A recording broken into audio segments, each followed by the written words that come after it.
Good morning. Good morning, y'all. Welcome to Chuck for Options. Let's get to work. Today,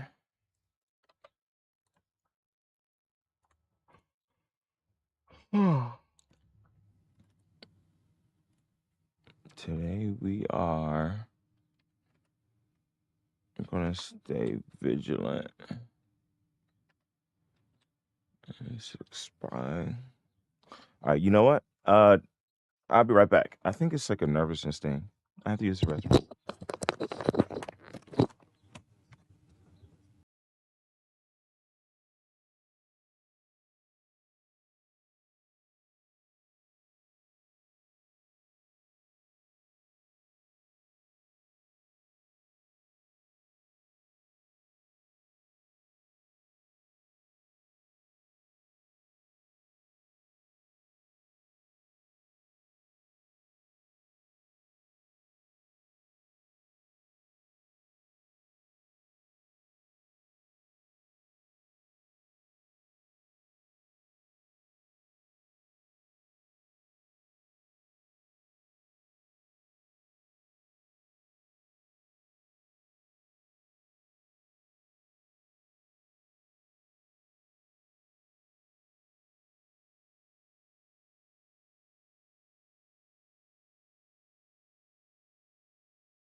All right, that's the alarm, the 9:20 alarm.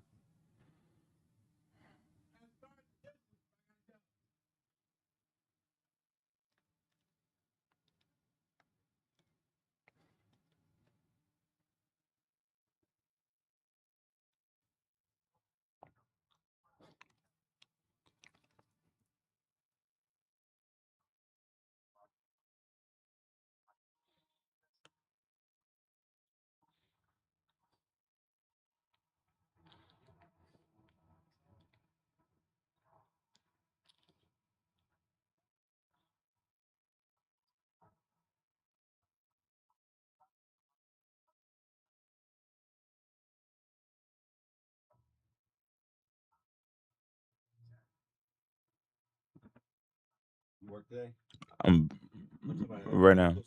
Yes. All right. Thank you.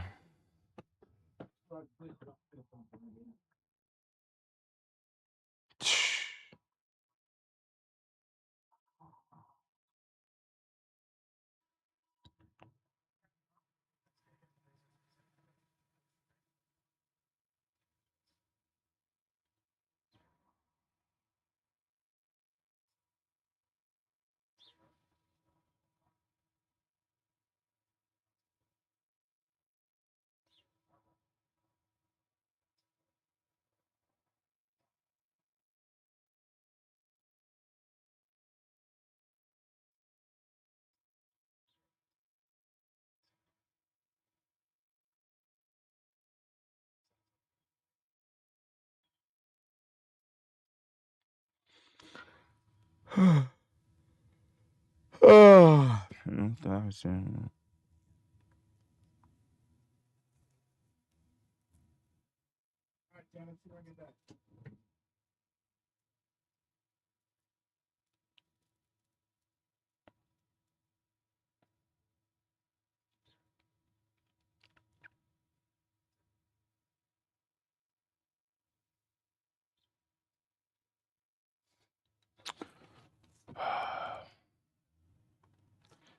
That is very frustrating.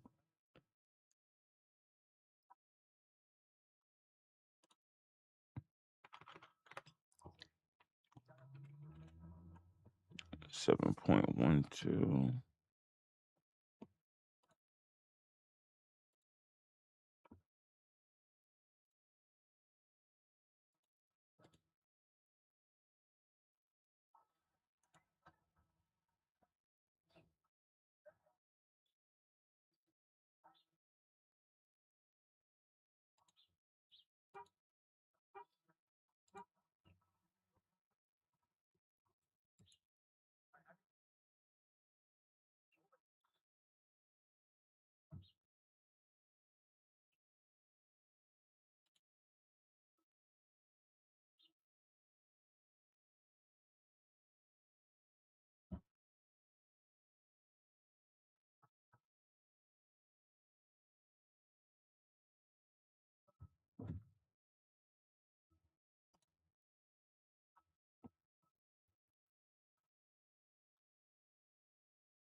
Mm, pre-market numbers.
650.42. All right, so we have a high 456, low 650.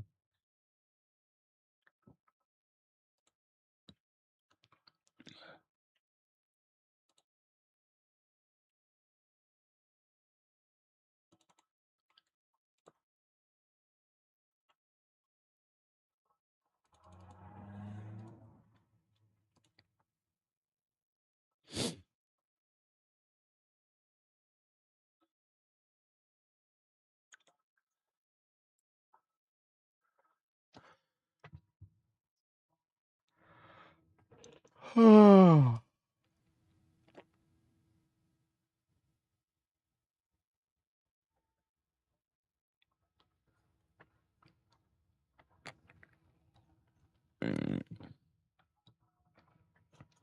All right, let's get some news.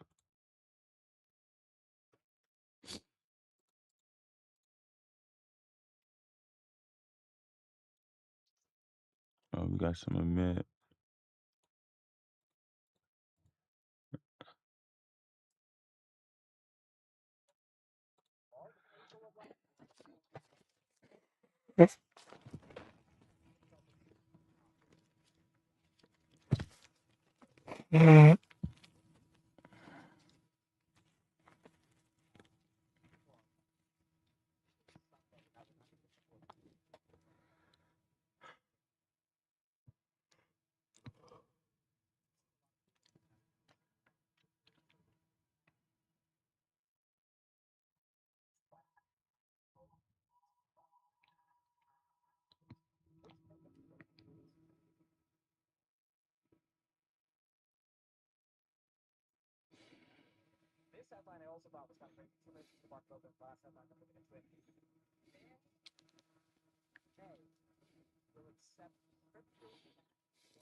All right, we got 1 minute.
Oh,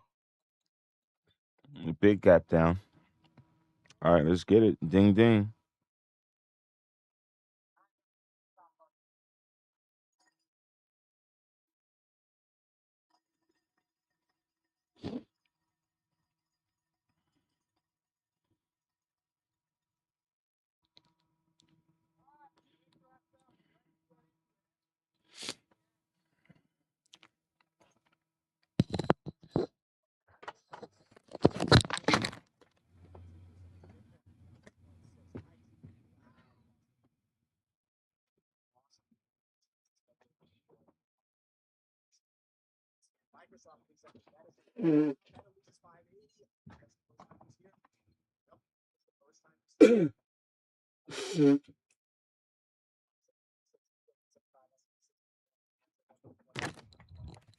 Ooh, excuse me. I had to blow my nose really bad. All right, we're down a lot. There's an NVIDIA.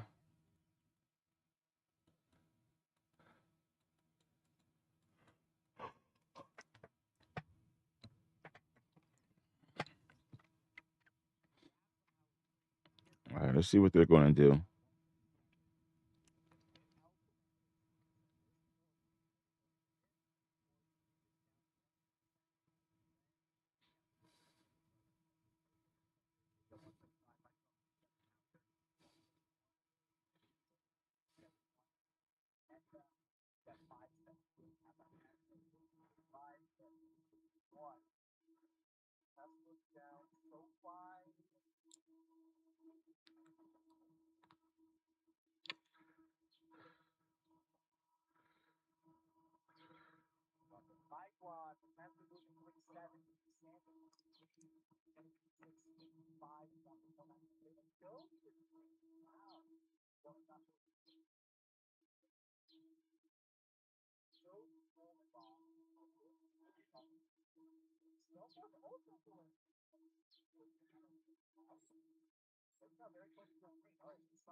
Hmm.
All right. I want to try and pay attention to see what they're going to actually do. If we're going to fade or if they're going to actually eat it up or if they're going to continue, and it's not going well. Trump can only lie but so much. It's a lot going on. So I'm very, very put heavy going into all this and everything.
That is so funny.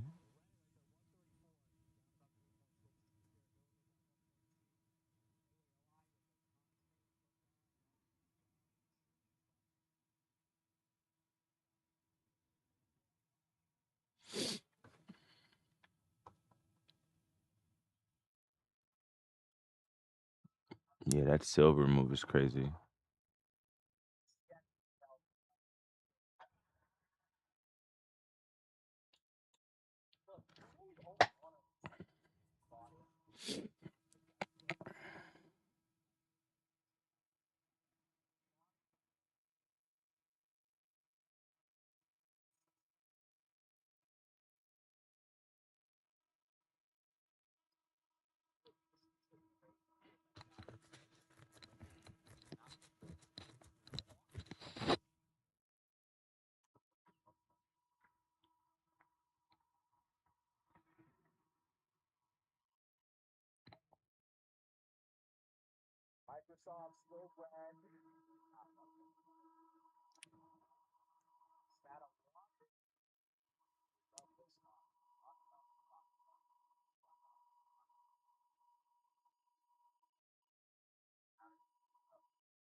Mm,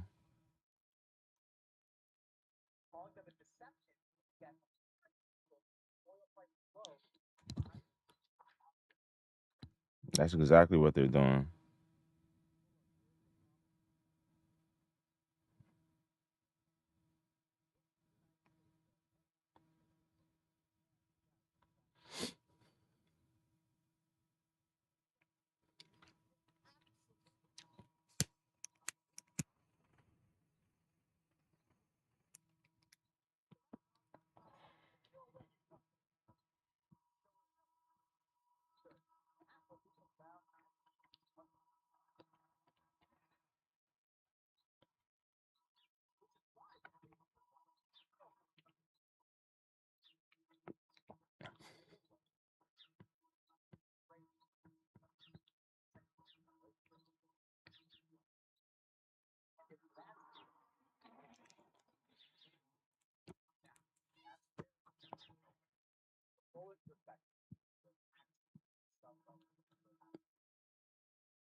All right, so I have a group of contracts now that's really good.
This is very interesting.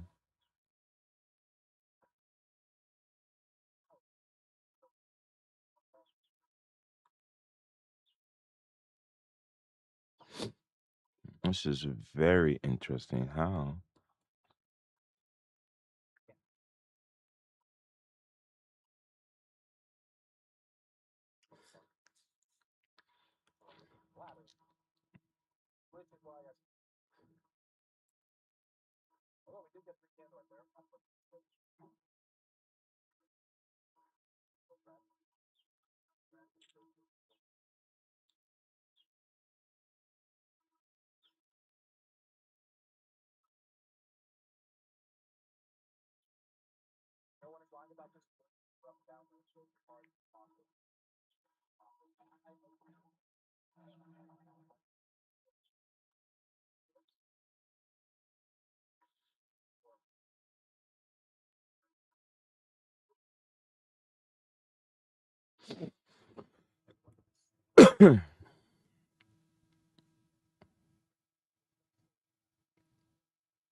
Damn, those calls are going crazy. Those calls are going crazy right now.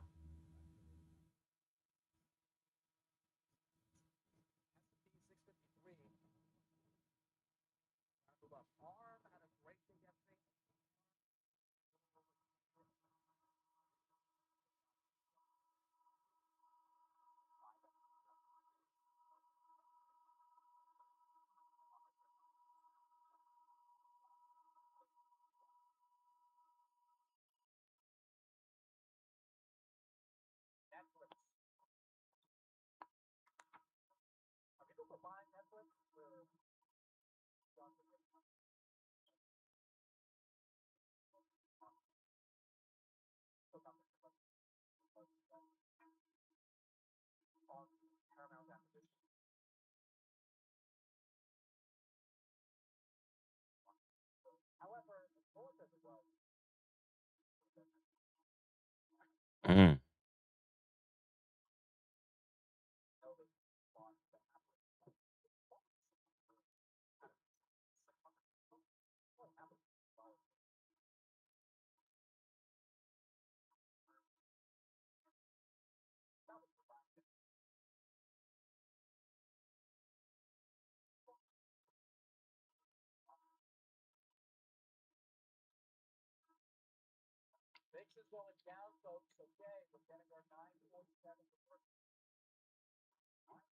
Big reversal.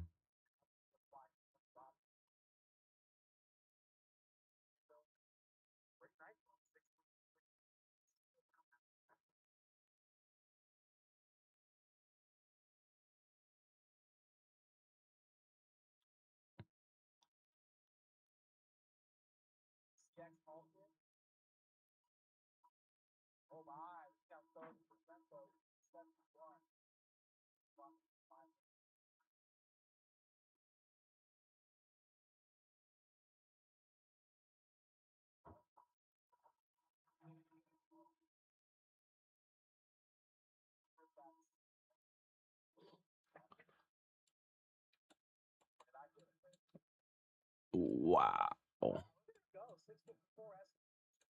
That's sick.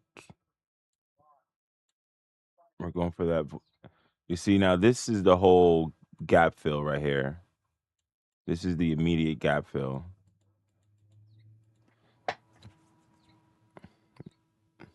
That move was incredible.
Look at this.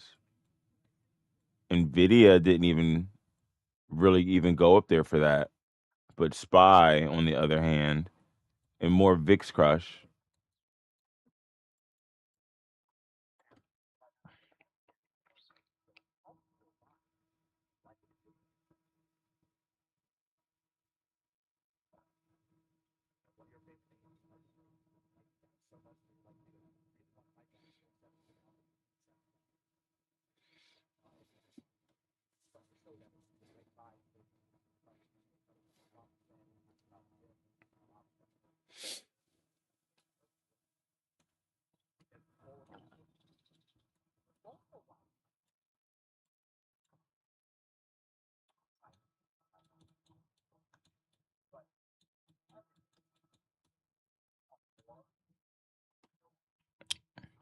Absolutely.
Interesting. What's pushing SPY up? There's so much red.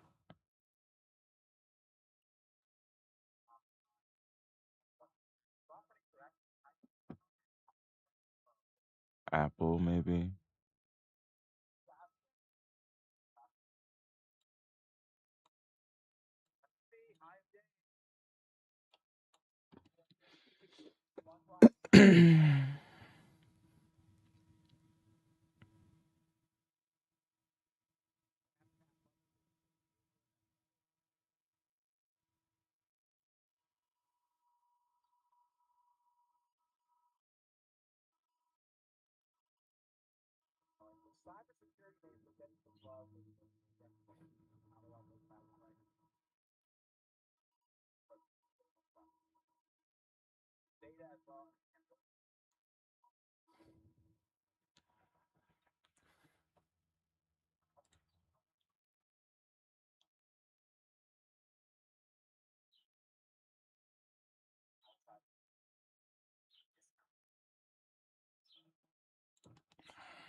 I'm looking at different dates.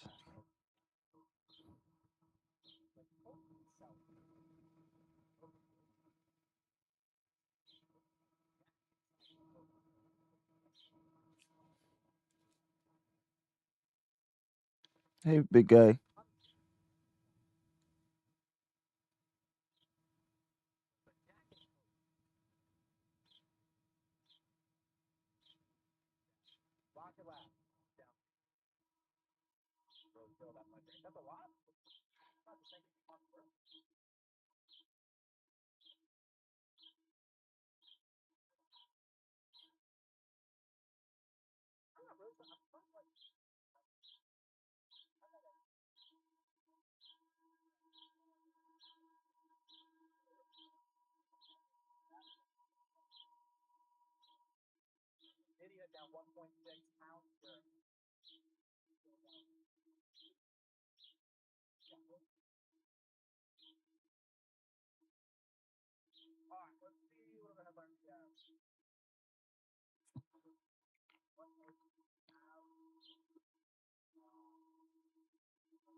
That's pretty funny.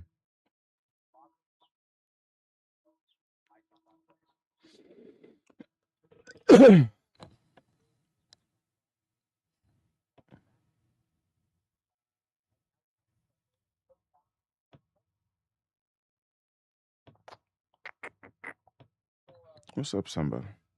How you doing, big guy?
Yeah.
Well, look at Nvidia isn't participating in any of this. What is this?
All right. So that could be the wall right there. That could be the. So we just want to watch for that. That's about half. But that's a one wicked looking chart. It ate up all the pre market stuff.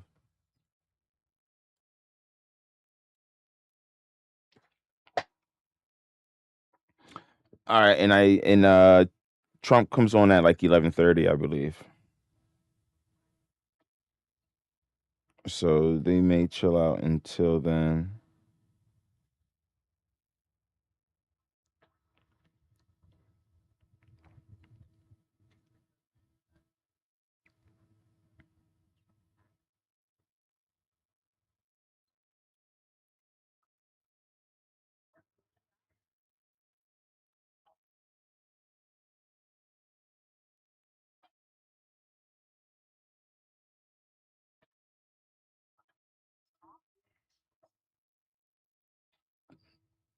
Lee.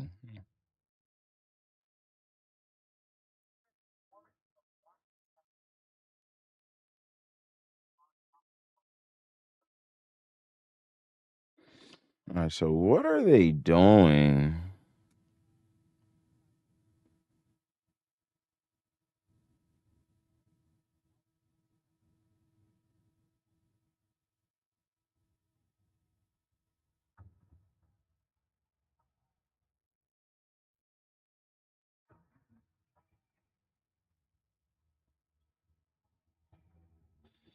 That was NVIDIA. That was NVIDIA. How can NVIDIA control that sell, but someone else is pumping NVIDIA, but then we're pumping the SPY, but NVIDIA make a down move and SPY follows it?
Oh wow, they definitely lost some steam.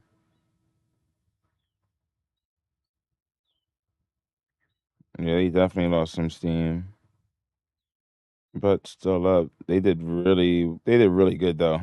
The 662 call and the 657, they did really well. They were nice.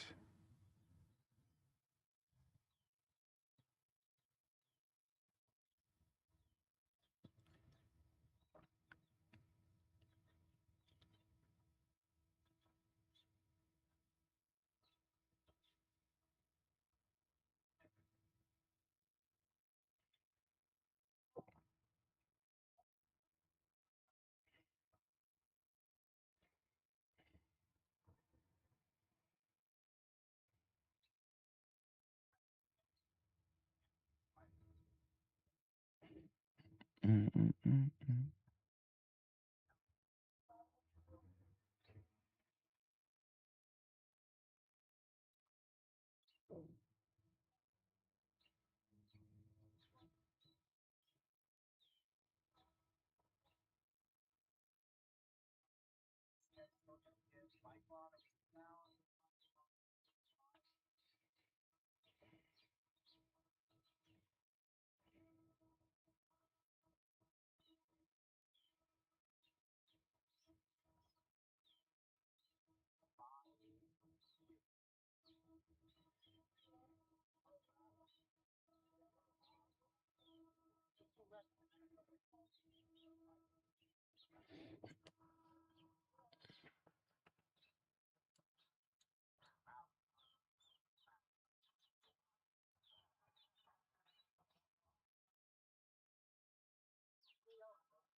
All right, look for the switch.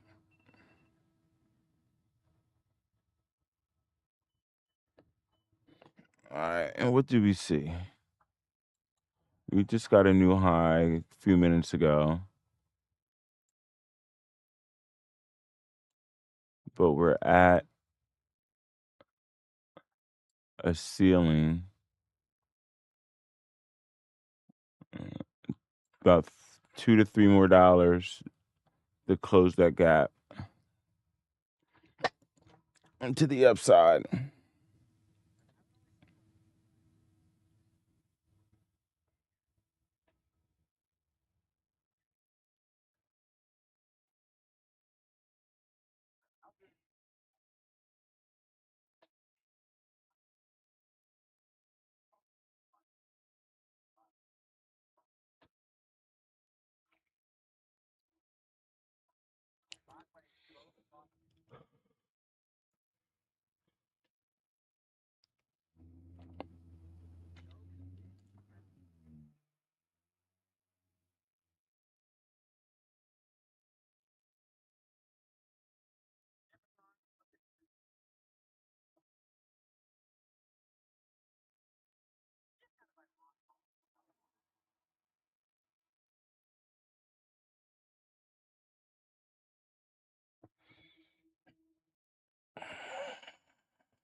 Yeah, you hear a lot about Whammo.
Understand.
Meta and YouTube.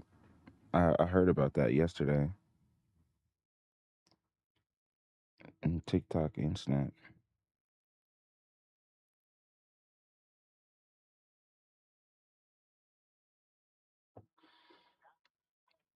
Oh wow. Encrypted messaging.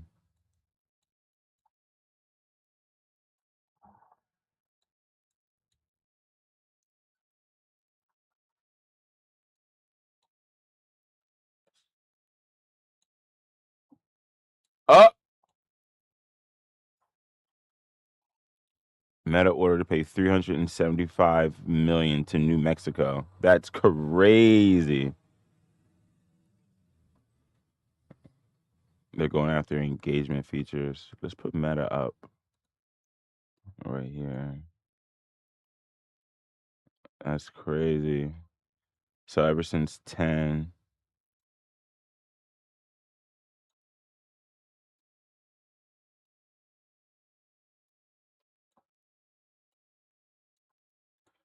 Wow, look at that. I bought some puts at the right time. Let's go.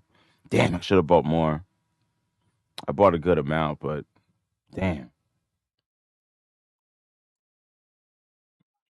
So apparently the headline came out a couple of days ago, but I guess more of the details just came out, and man, oh man, it isn't good.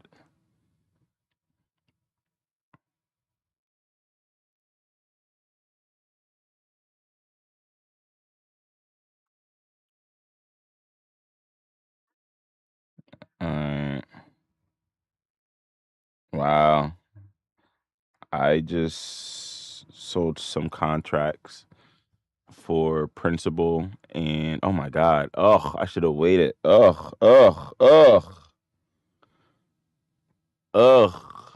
Well, I sold for principal and profit, and I still got some runners, but sheesh, I should have waited.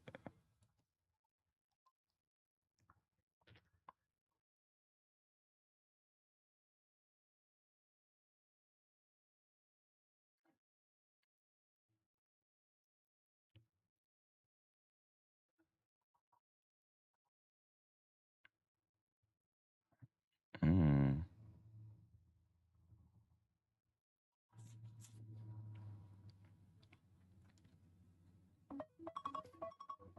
All right, that's 10:30.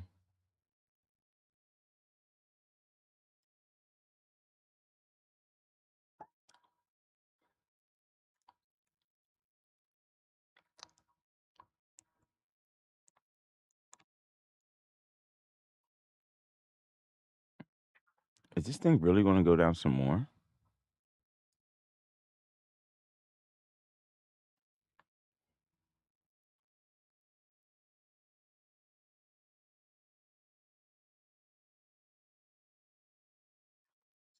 Sick. Sick.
Yo, Meta is probably the trade. Oh my God. I sold way too early.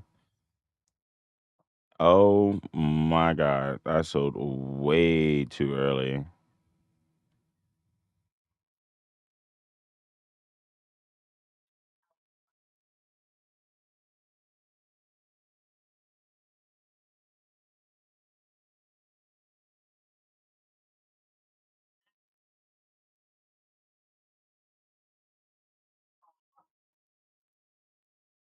Damn.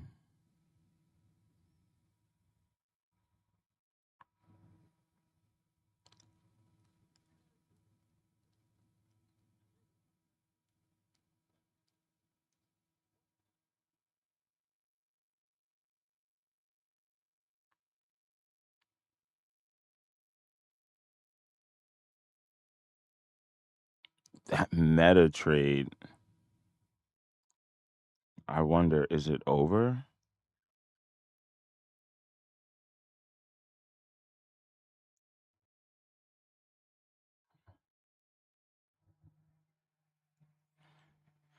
All right, so on the SPY, this is looking, that's a lot of resistance up there. A lot. We're seeing some lower highs. This structure right here was broken. And gone away again. This meta trade was nasty. And I didn't even get all the way in it. I didn't get all the way even in it. And what I did was nice. That was really nice.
And today it hasn't been so bad.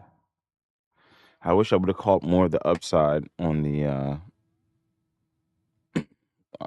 spy calls. That would have been nice.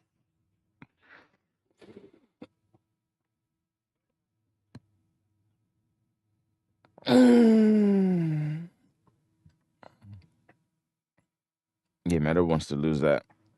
Meta definitely wants to lose that. That'd be crazy.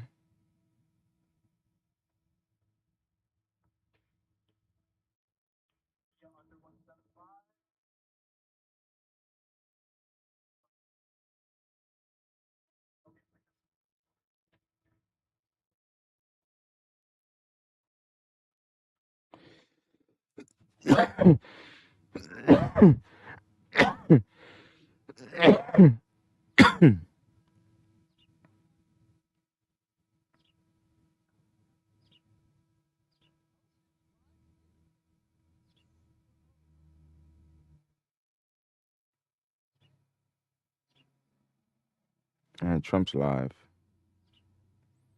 We're gonna see what he's gonna say. Yeah, that meta trade is nasty.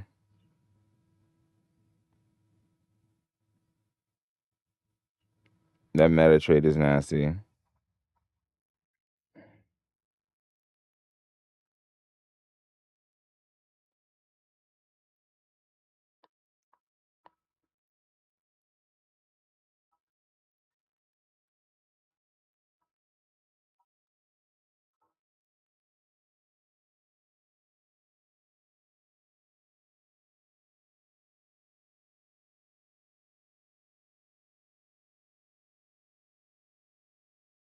Mmm. Mmm. Mmm.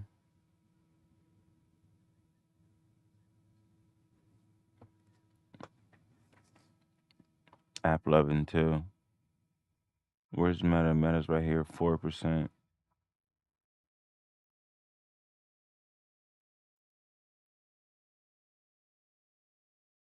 Mm.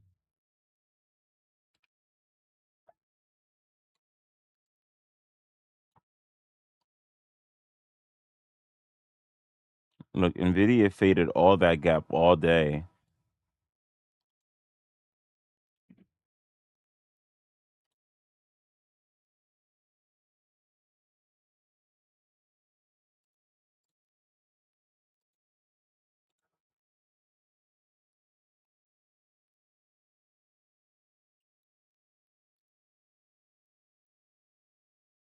Shut down immediately, or we'll have to take some very drastic measures. This morning, I want to give an update on the Operation Epic Fury, which is an appropriate name because we are absolutely obliterating them. Over the past 3 weeks, we've been hitting Iran's military capabilities at a level that few people have ever seen before. People never knew there was such a capability. We have the strongest military anywhere in the world by far. I built it during my first administration, and I used it during my second administration.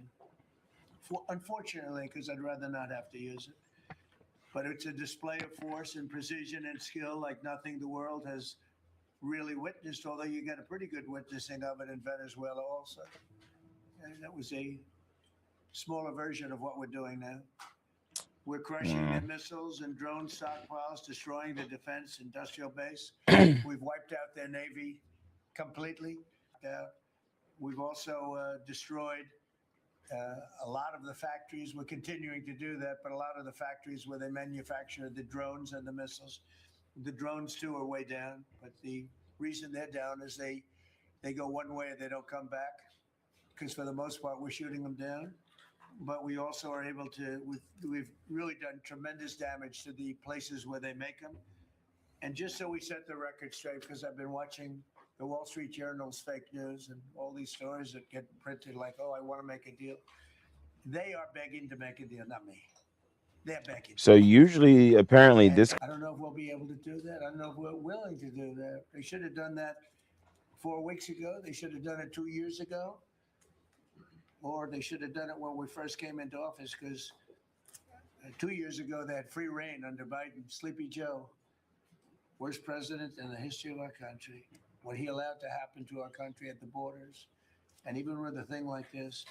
But not just him. Every president for 47 years, every president should have done this. They should have done it a long time ago, because you cannot give lunatics a nuclear weapon. And Yo, you gotta give it to Trump, man. This really dude is but even before that, the Barack entertaining. Obama, what he did, where he gave them the Iran nuclear deal, gave them free will toward a nuclear weapon. Basically, he chose Iran over Israel and others that didn't want him to do it. But I terminated that deal. Had I not terminated that deal, you would have. Yeah, that meta trade definitely huge trade. Guaranteed. Huge trade. I wonder what is App Lovin' looking like right now. Oh my God. Their neighbors were sort of like bystanders. They weren't involved very much. They didn't choose heavy side. They didn't want to, because oh my God. That's incredible. All of a sudden, the war starts, and they start shooting at these five. That's sick. Particular five countries. That's sick. I am definitely going to start following my own fucking shit. UAE. That's crazy. Kuwait, Oman. They start shooting. They were. Everybody was shocked, including us. You know why?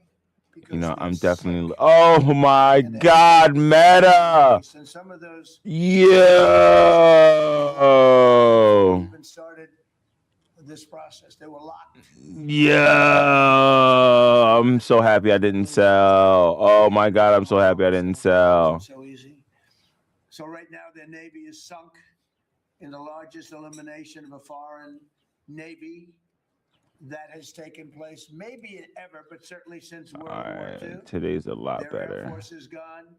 Today is a much better day. Much better. Totally yesterday, that one move deal with us definitely left me disinterested. Able to communicate with anybody else, you know, because all of their leadership has been gone. The first level is gone, and sick. Pick a new level, and they're gone. Sick. They're all gone because they didn't make a deal. Because they're sick people. They're really sick. They're really sinister, sick people. And if anybody thinks it was okay to have a group of people like this to have nuclear capability, nuclear weapons. Whoa! A nuclear weapon within 2 weeks of that, maybe 4 weeks. Whoa! If we didn't hit them at that time with the B-2 bombers and everything, I know this is. Oh my God! In history, maybe the greatest. Dark at night, no moon, no light. Every single bomb hit its mark and just obliterated that place. So it's now buried deep under earth. And it was an amazing thing. But they would have a nuclear, and they would have used it without question. And you know that because why did they shoot all these countries that weren't even really involved with them? They weren't involved. They had no big problems because they're sick, because they want to take over the Middle East, not just Israel. Certainly Israel would have been the first on their list. They would have used nuclear weapons. A nuclear, you don't need too many of them. But they would have used a nuclear weapon on Israel, and they would have used it on the other neighbors. And then they would have come after us. And if we had a weak president, they would have done great damage. But fortunately, you don't have a weak president. I knew what was happening. And I think we've been proven right. You know, they took one missile, went 2,500 miles. They supposedly didn't have a missile like that. They had no missile with that capability. But they shot. You see, they're definitely controlling spy. I really just don't like playing. The UK was very. I'm definitely going to start trading outside of spy. But we don't want to get dragged into because they're keeping spy controlled so heavy. We're very disappointed with NATO. But NATO has done man, and I've always said 25 years ago, I mean, I was man, look at that. Man, oh man, look at that. That is incredible.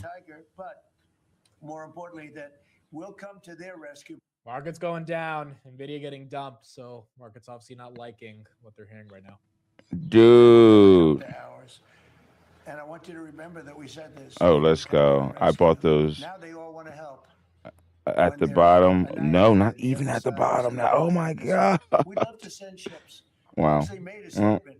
I'm happy. Look, I'm okay, happy I was we there. want to get involved when the war's over. I'm We're happy I supposed to was get involved there. with the war's beginning, This, I'm or even disappointed before about it this shit. begins. We had You should the see the size UK of this saying that contract right we'll now. send And I 63 bought this at weeks the ago, we'll bottom. send our aircraft carriers, which aren't the best Nope, aircraft not even at carriers the by bottom. That's choice crazy. compared to what we have. But we'll send our aircraft carrier when the war Yeah, is over. I'm not selling this shit I said, oh, anytime that's soon. wonderful. Thank you very much. I No might bother. just let We don't need it. this And we don't go need it. We don't into need that. tomorrow. We estimated it would take approximately 4 to 6 weeks to achieve our mission, and we're way ahead of schedule. If you look at what we've done in terms of the destruction Wow. of that country, I mean, we're way ahead. Think of it. They have no Navy, and they had good ships. 154 ships have been shot down and are resting very nicely at the bottom of the sea. All right, we're going And to we did start that in a scaling matter out of of some of these less than a because these week. are already up so Because we much. have the greatest military in the world by far. Nobody even close. So we estimated it let's would get take a couple of those approximately out 4 the to 6 way. weeks to achieve our mission. 26 days in, we're really a lot ahead of schedule. The Iranian regime is now admitting to itself that they have been decisively defeated. They have to say What? that to people. This is a disaster. They know it. That's why they're talking to us. And they wouldn't talk otherwise. But they're talking to us because they've got a disaster on their hands. They're defeated. They can't make a comeback. We're free to roam over their cities and towns and destroy all of their crazy nuclear weapons and missiles I'm and definitely drones thinning that they're down building. And we're the doing that. position. They now have a chance to make a deal, but that's up to them. I And they'll tell cannot you be. we're I not am not mad over negotiating. We that. will not negotiate. Of course I'm they're mad that negotiating. They're obliterated. Who wouldn't negotiate? They are begging to make a deal. We'll see if we can make the right deal. And if they make the right deal, then the strait will open up. Hormuz Strait. comment on the deal that they gave And you. even now, we don't know if there are any mines. You know, they have 22 they call mine droppers. Comment on 22 mine droppers. that's what I want to hear. Mines. Comment on that. Where's 22 mine droppers? Except for people with very evil intention. So every one of those mine droppers has been struck with the same weapon we used to stop drugs from coming into the United States of America. When we hit those boats, it's the exact same weapon, extremely effective. We have unlimited supplies and extremely effective. But they have no more mine droppers. By the way, speaking of drugs, we're 98% down drugs coming in by water, by the ocean, by the sea. 98%. And we're trying to find out who are the 2% because we think they're the bravest men anywhere in the world. Maybe women. But whoever's on those boats is very brave or doesn't watch television. But where drugs coming in by sea, coming in by water, are 98% down. And now we'll stop the drugs coming in by land. The land is the easy one. You had to stop the water. A lot of it came in through the water. Now it's all pinched. And these people are trying to come in by land. And we will, that's it. That's the easy one. But we had to take care of the water first. Nobody's coming in. Yeah, all those Virtually calls got nothing is smacked, coming of in anymore. course. It was hundreds of millions of dollars a week were coming in by water. But they now have the chance, that is Iran, to permanently abandon their nuclear ambitions and to chart a new path forward. We'll see if they want to do it. If they don't, we're their worst nightmare. In the meantime, we'll just keep blowing them away, unimpeded, unstopped. Well, there's not a thing they can do about it. They can't do anything about it, you know? I tell you, if they could, you'd be hearing about it. You'd be hearing about it. You don't hear anything about it. They can't shoot our jets. We have the best military equipment in the world, but not even a contest. You see that with Venezuela? They had other equipment. They didn't have ours. It didn't work. Because that's already Didn't telling think me. of it. We did the situation in It's Venezuela. already telling was me a where to great look. military operation, getting a very, very dangerous man who's killed a lot of people forced people into our country. Incredible. He emptied his prisons in Venezuela, emptied his prisons into our country. And I hope that charge will be brought at some point, because that was a big charge that hasn't been brought yet. It should be brought. He emptied his prisons into our country. And was a Look major at that. drugs And coming this is into our why I country. did this. And he's now This is been why I captured did and, this. I guess be given a fair trial.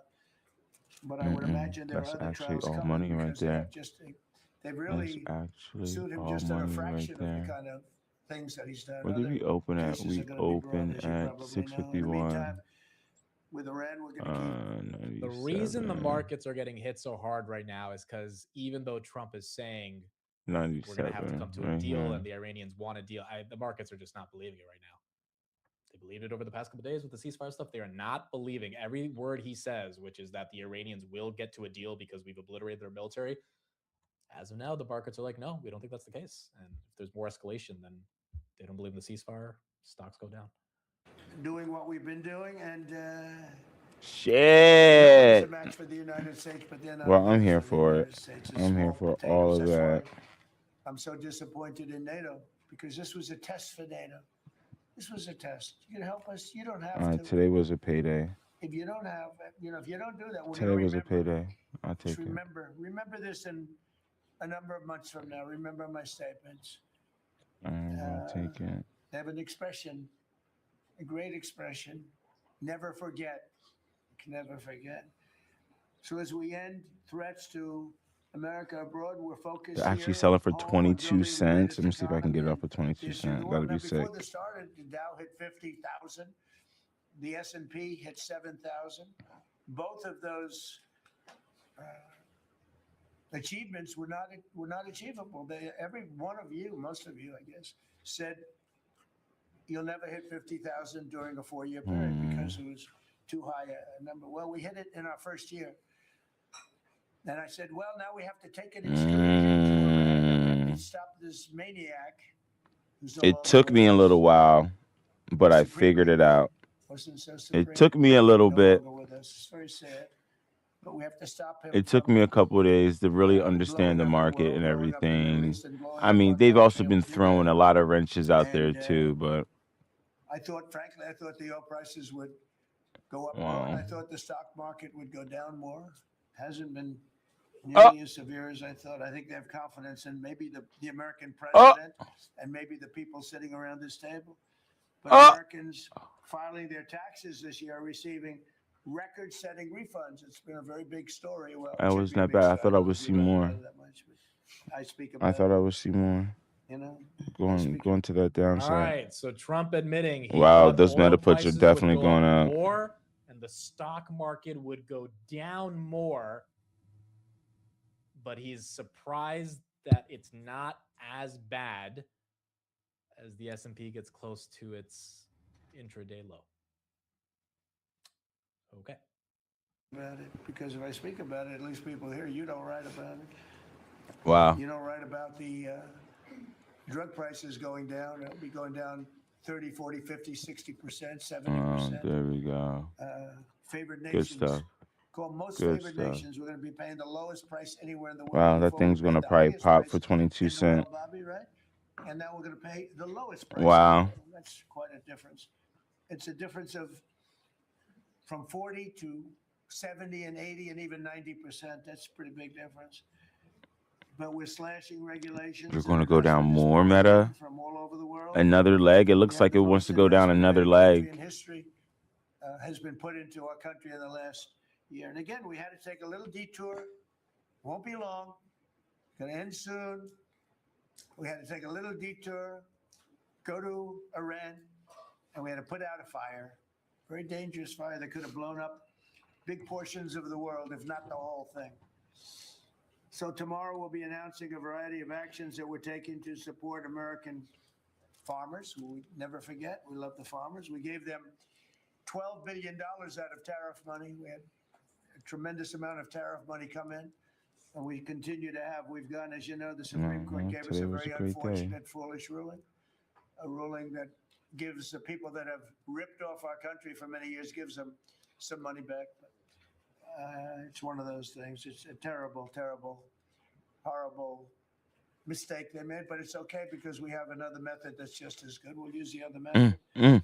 But because the tariff money has been so substantial, I was about to let off some farmers who more. have been mistreated.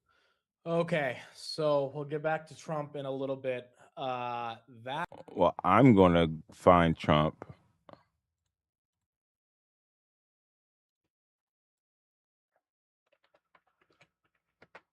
Give me 1 second. Let me find Trump.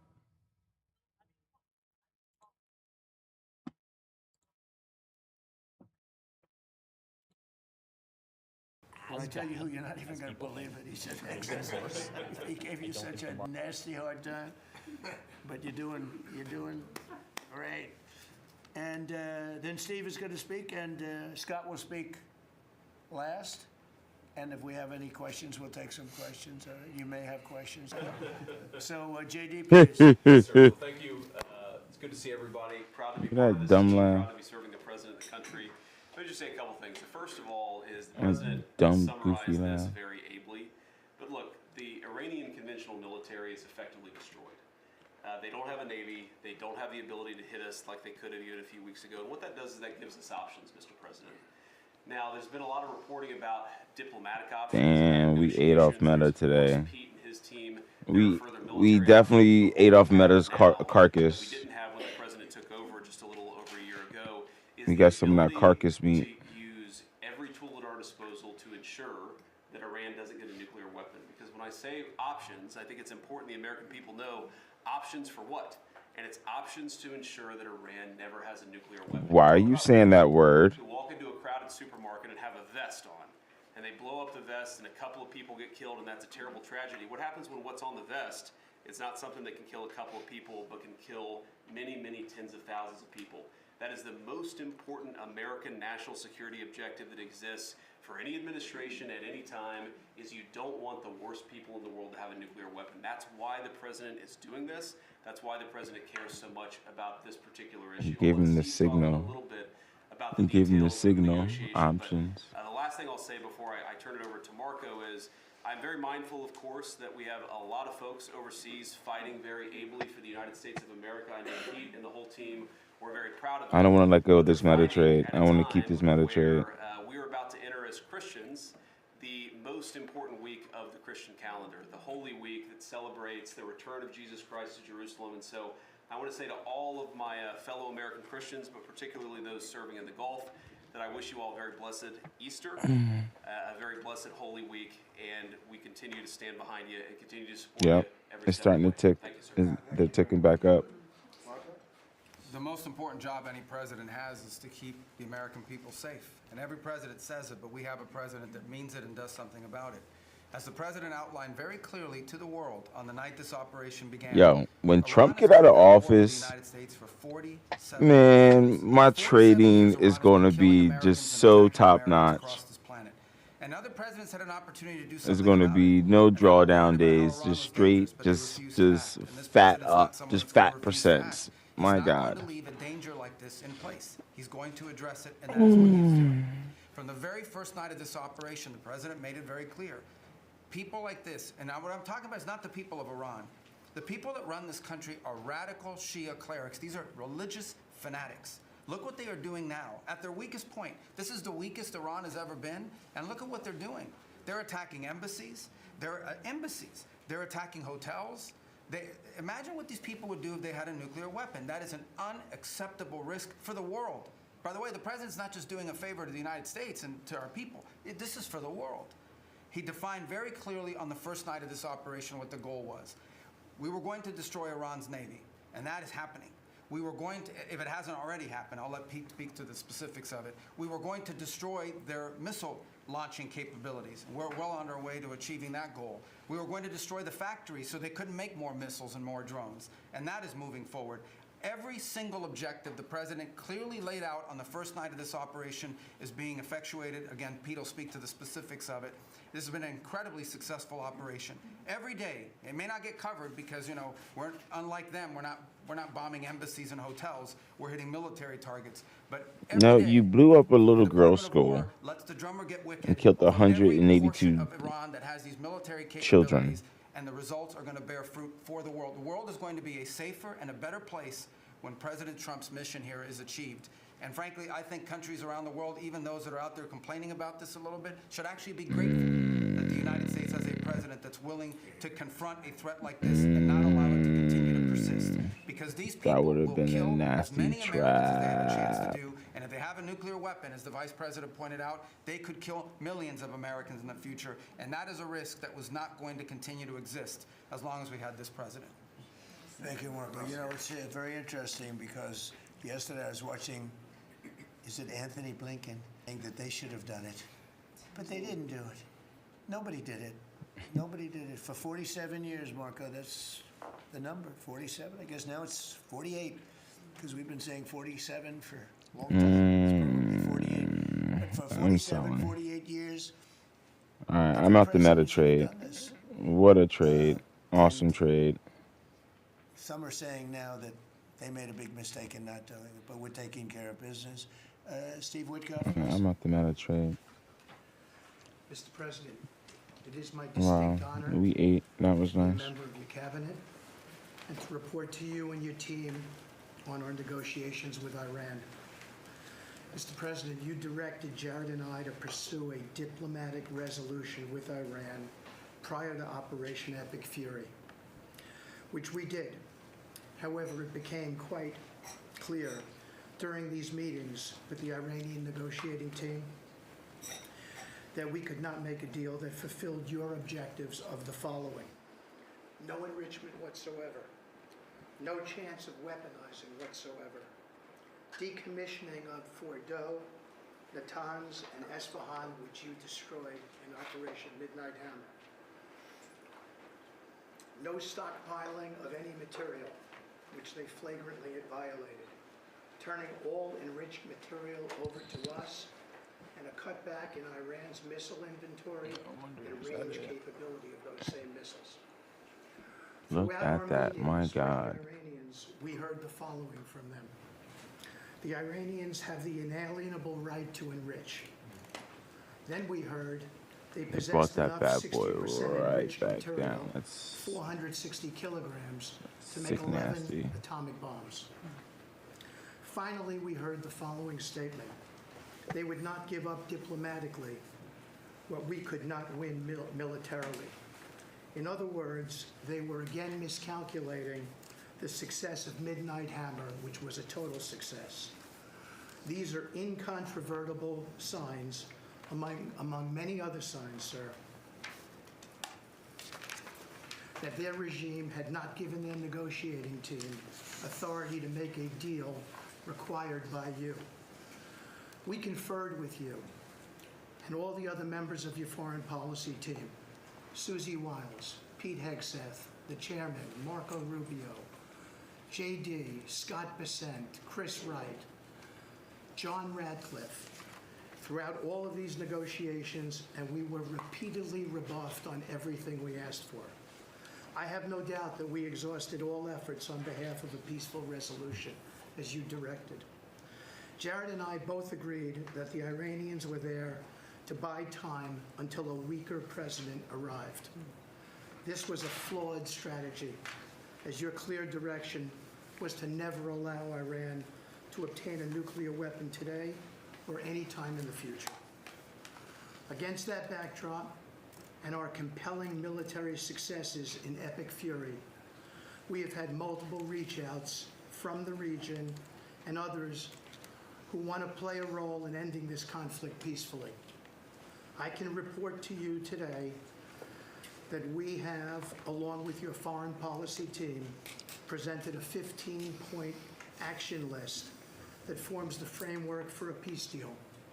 This has been circulated through the Pakistani government, acting as the mediator, and this has resulted in strong and positive messaging in talks, as you just indicated to the press. But these are sensitive diplomatic discussions, and you have directed us to maintain confidentiality on the specific terms and not negotiate through the news media as others do. I can say this: we will see where things lead, and if we can convince Iran that this is the inflection point with no good alternatives for them, other than more death and destruction. We have strong signs that this is a possibility, and if a deal happens, it will be great for the country of Iran, for the entire region, and the world at large. Your policy of peace through strength is the most effective tool for a diplomatic resolution here, as this policy was an effective tool in each and every one of all of the other conflicts you settled in your first year.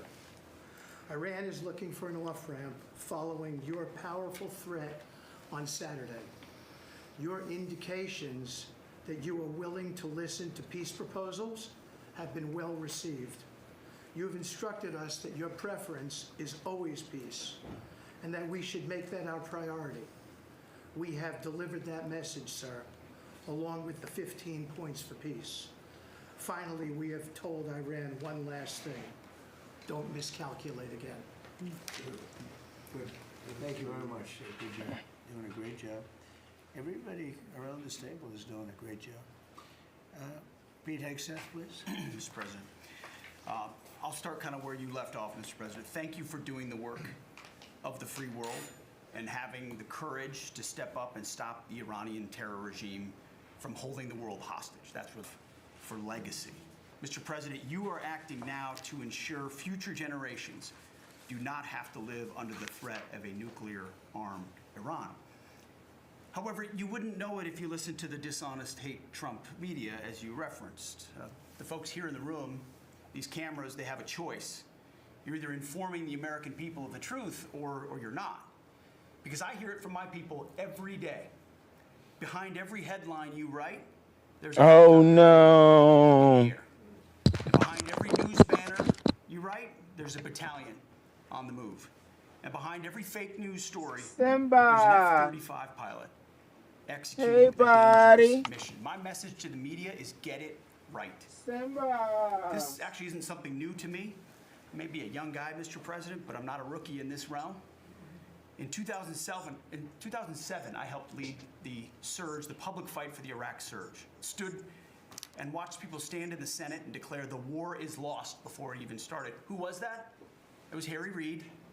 That was the Democrats and the media working hand in glove. Back then, it was 3 years into a war. Now we're 3 weeks into an operation. But see, unlike Iraq, this isn't a tie. This is not parity. This is not chaos. This is success, pure American success, on plan, and as the president said, ahead of pace. Over 10,000 enemy targets destroyed, over 140, I think now you're right, Mr. President, over 150 naval vessels sunk, underground facilities destroyed, their defense industrial base in shambles, and overnight, not only do they not have a Navy, Mr. President, they no longer have a Navy commander. IRGC's Navy commander was killed overnight in operation. So no Navy leader. Now that here's the thing about the media though, if President Trump had not acted, you'd be screaming, why not? And now that he has taken decisive action, you're asking, well, why did you? It's the same old tired playbook, TDS in your DNA. But the hardworking, God-fearing, patriotic Americans out there know better. And you alluded to this, President Obama, Mr. President. Here's a fact that you don't hear on your networks, but we know. Many of the Iranian military factories and bases that we're systematically destroying were paid for by the pallets of American cash that Barack Obama flew into Tehran under the Iran deal. You might call it an inconvenient truth. Iran took our money and turned it into weapons and bunkers and ammo. And now we're destroying those weapons, and you're righting, Mr. President, that grievous wrong. And make no mistake, we had to act. And our objectives are clear. No nukes, no Navy, and a complete dismantling of their missile program and defense industrial base. And as Marco pointed out, that mission, and the VP as well, has not changed since day one. Yet, 2 days ago, they shot 2 failed missiles on a target 4,000 kilometers away. For years, they told the world that their missiles could only range 2 kilometers. Surprise. Yet again, Iran lied. And to the world, I say London is 4,000 kilometers from Iran.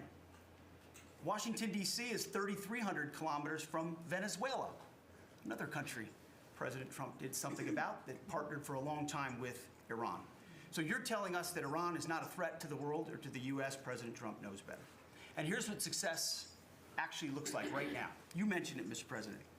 A-10 Warthogs, if you know them, you love them, and Apache helicopter gunships are flying strike missions inside Iranian airspace and throughout the Strait of Hormuz at will.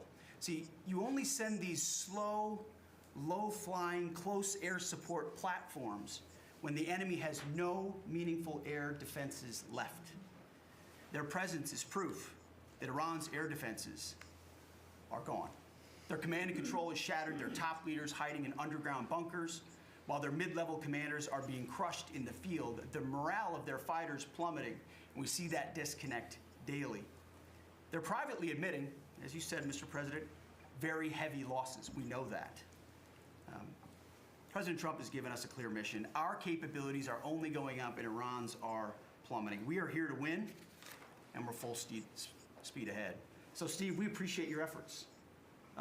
We pray for a deal, and we welcome a deal, and we have the ultimate deal maker to make it happen. But in the meantime, as I said yesterday, the Department of War will continue negotiating with bombs. War is negotiation by other means. And finally, I want to thank our incredible troops, our pilots, crews, sailors, refuelers, air defenders, the absolute best of America, the real 1% of our country. This president, President Trump, has your back. And I know this cabinet prays for you every single day. And we ask the American people to do the same as they continue in this mission. God bless. Thank you, Mr. Thank you very much. It's great. I think before I ask Scott to say a couple of words, it would be great if people like the mayor of Chicago and the governor of Illinois would say, please come in and stop the crime. A beautiful young lady was killed the other day, and the father was a very good friend of Dan Scavino. And he took it very hard. Dan took it very hard. He liked the father, friends. They grew up together. And it's a young lady whose life would be saved if we did what we did as an example in Washington, D.C., which is now a safe city. All the time, people come up to me in the building, people that work here, they say, thank you so much. I know immediately what they're talking about. They're able to walk to work. They walk to work. You all walk to work. Some of you were mugged. I know you told me stories. Some of you were mugged. One person in particular was viciously mugged. In the group right here, it's not happening anymore. You have a safe city. Louisiana, the governor of Louisiana called me, can you help me with New Orleans? They just had the Mardi Gras. He said it was the safest Mardi Gras we've ever had. Sounds terrible to say. No murders. You know, it sounds like, who would say this? No murders, but they always had murders. They had a lot of crime during Mardi Gras. He said virtually no crime. We had the troops down there. Memphis, Tennessee, I just got back. We were there. Crime is down 75%. In a short period of time, we're there 5 months. We could do that for Chicago. We could do that for New York. We could do that for L.A. And we could do that for, frankly, San Francisco. I know they have a mayor who's trying very hard. He's a Democrat, but he's trying very hard. But we can do it much more effectively because he can't do what we do. He can't take people out from the city and bring them back to the country from where they came, where they were in prisons. They were allowed to go in prisons. There were drug dealers, the highest level drug dealers, murderers, 11,888 murders. We do things that they can't do. I had friends calling me up from San Francisco. Could you give him a chance? I said, absolutely. If you want him, we'll give him a chance. And he's trying. He's doing okay, but we could do much better. We could make it a lot safer than it is. San Francisco, a great city, was a great city, could quickly become a great city again. But, you know, they're going very slowly. I tell my friends, they're very substantial people. They're in a certain business where people have made a lot of money. I hope that lasts. But they have a tremendous potential. It was one of the greatest cities in the world. Now it's got a lot of crime. And the mayor is really trying it. Again, a Democrat trying. And I spoke to him. He just wants to have a chance. And I said, we'll give you a chance. But we can solve it very quickly. This young lady would be around today if we were around, because we have nobody coming through our border. I mean, literally for 9 months, it's zero. It's hard to believe that that number can be possible, because millions of people came in through Biden. But nobody even tries. We don't have the caravans of thousands, 25, 30,000 people pouring into our border. They come up in caravans. We don't have caravans anymore. There's no such thing anymore. There's a name that I think I developed, but somebody developed it, but I think it was me. I thought it was an appropriate name. Thousands of people would come up and just barge into our country, unchecked, totally unvetted. And this man came in, Dan, right? And he came in through the ridiculous open border of Biden. If we were there, the election was rigged.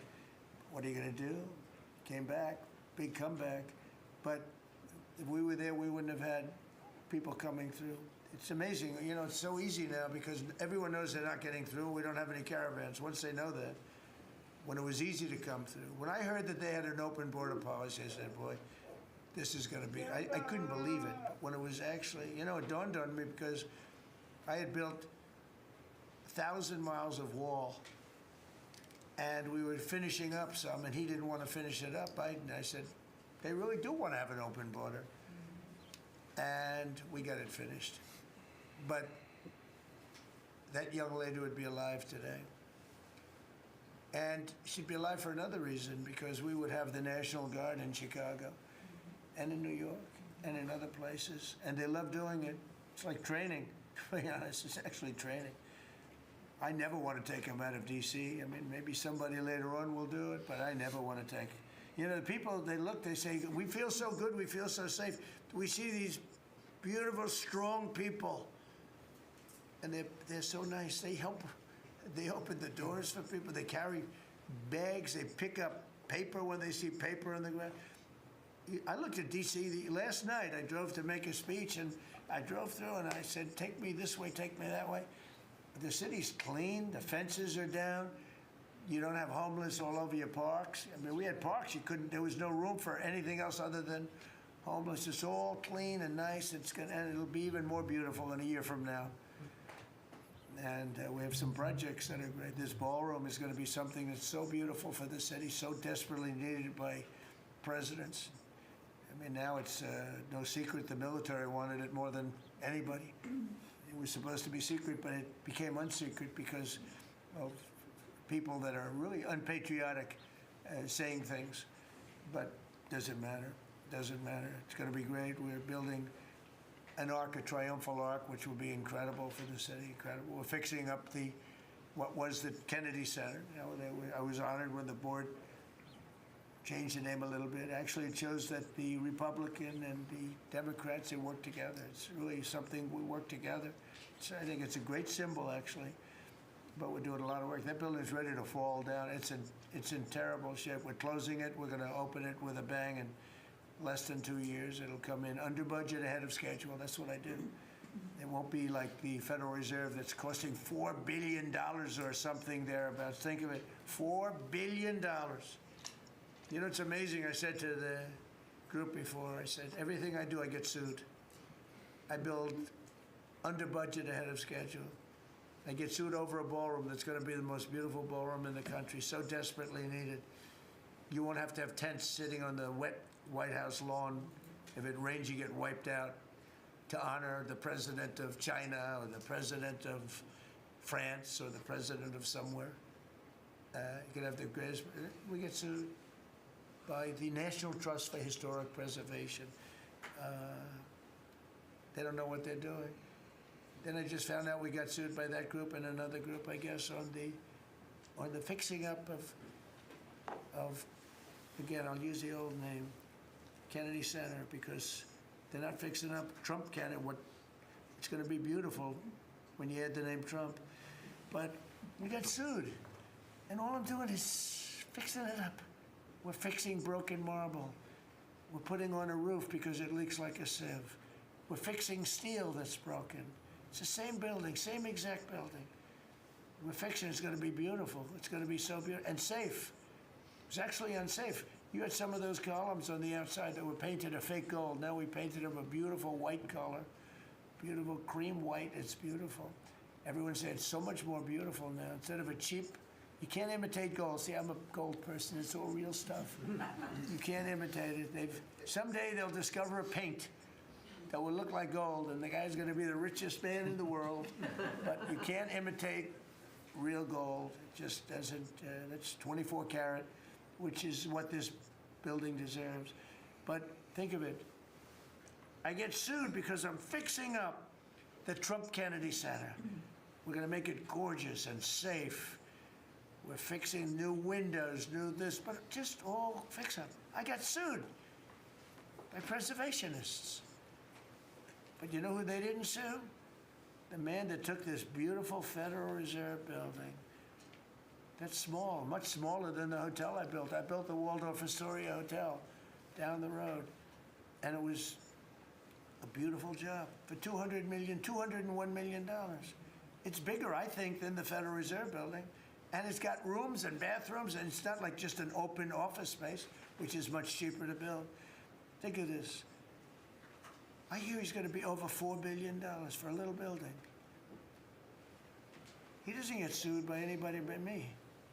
I sue because it's either somebody's very crooked, which has to be, because what happened to all that money? You can't sue. I would have done that building for $25 million. It's going to cost maybe $4 billion, and we have a great new person coming in to take over the Fed. And Kevin may not ever have an office, because I don't know if they're going to be able to build. I passed that building the other day. It's a see-through. You know what see-through means? There's no walls up. And they're going to spend. But the National Trust for Historic Preservation, which is a joke, by the way, they didn't sue that building. They didn't sue anybody. But they sued me, and I build. And by the way, my buildings, it's all donations. Rich people and people are putting up the money. Zero taxpayer dollars. Is that right, Scott? Zero taxpayer dollars. This stuff is all done for free, and I get sued. This could only happen to Trump. But they don't sue the guy whose interest rates are too high. That's why we call him Too Late. His name is Jerome Powell. We call him Jerome Too Late Powell. And done a terrible job. He suffers from Trump derangement syndrome, as he probably should, because I hit him pretty hard. But so I don't blame him. But they don't sue a man who has taken this gorgeous building, ripped it down from the inside, taken ceilings that are as beautiful as you've ever seen, taken the ceilings down instead of leaving them, taking walls down that were 2 feet thick of solid concrete and plaster, replacing them with 6-inch walls with no insulation. I said, let me ask you, are you going to put insulation in? No, it's not in the budget. Oh. Insulation costs $5. Now you're going to hear the guy next door. If he's next door to me, I'll be able to hear his military plan. I'll know exactly. If Lutnick is in the sues this guy. And then when Jeanine Pirro, working with Pam and others, has the courage to sue to find out what happened to maybe $4 billion at a building that may never be occupied by Kevin Warsh. She may never get there. We're going to have to find him some space in the White House. We'll put him in the basement of the ballroom. but when, now think of it, when Jeanine Pirro and Pam and the group, when they bring a suit, it's like, oh, this terrible thing. And then we have a judge that attacks us. So we've got to get our priorities straight, you know. It's a very sad thing that's happened with the Fed.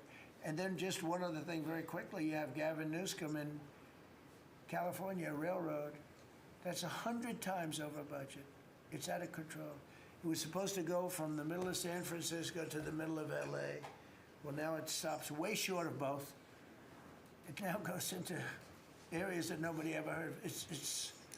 It's billions and billions of dollars over budget. Sneaky. Years and years, You always maybe look so decades later. sneaky, bro.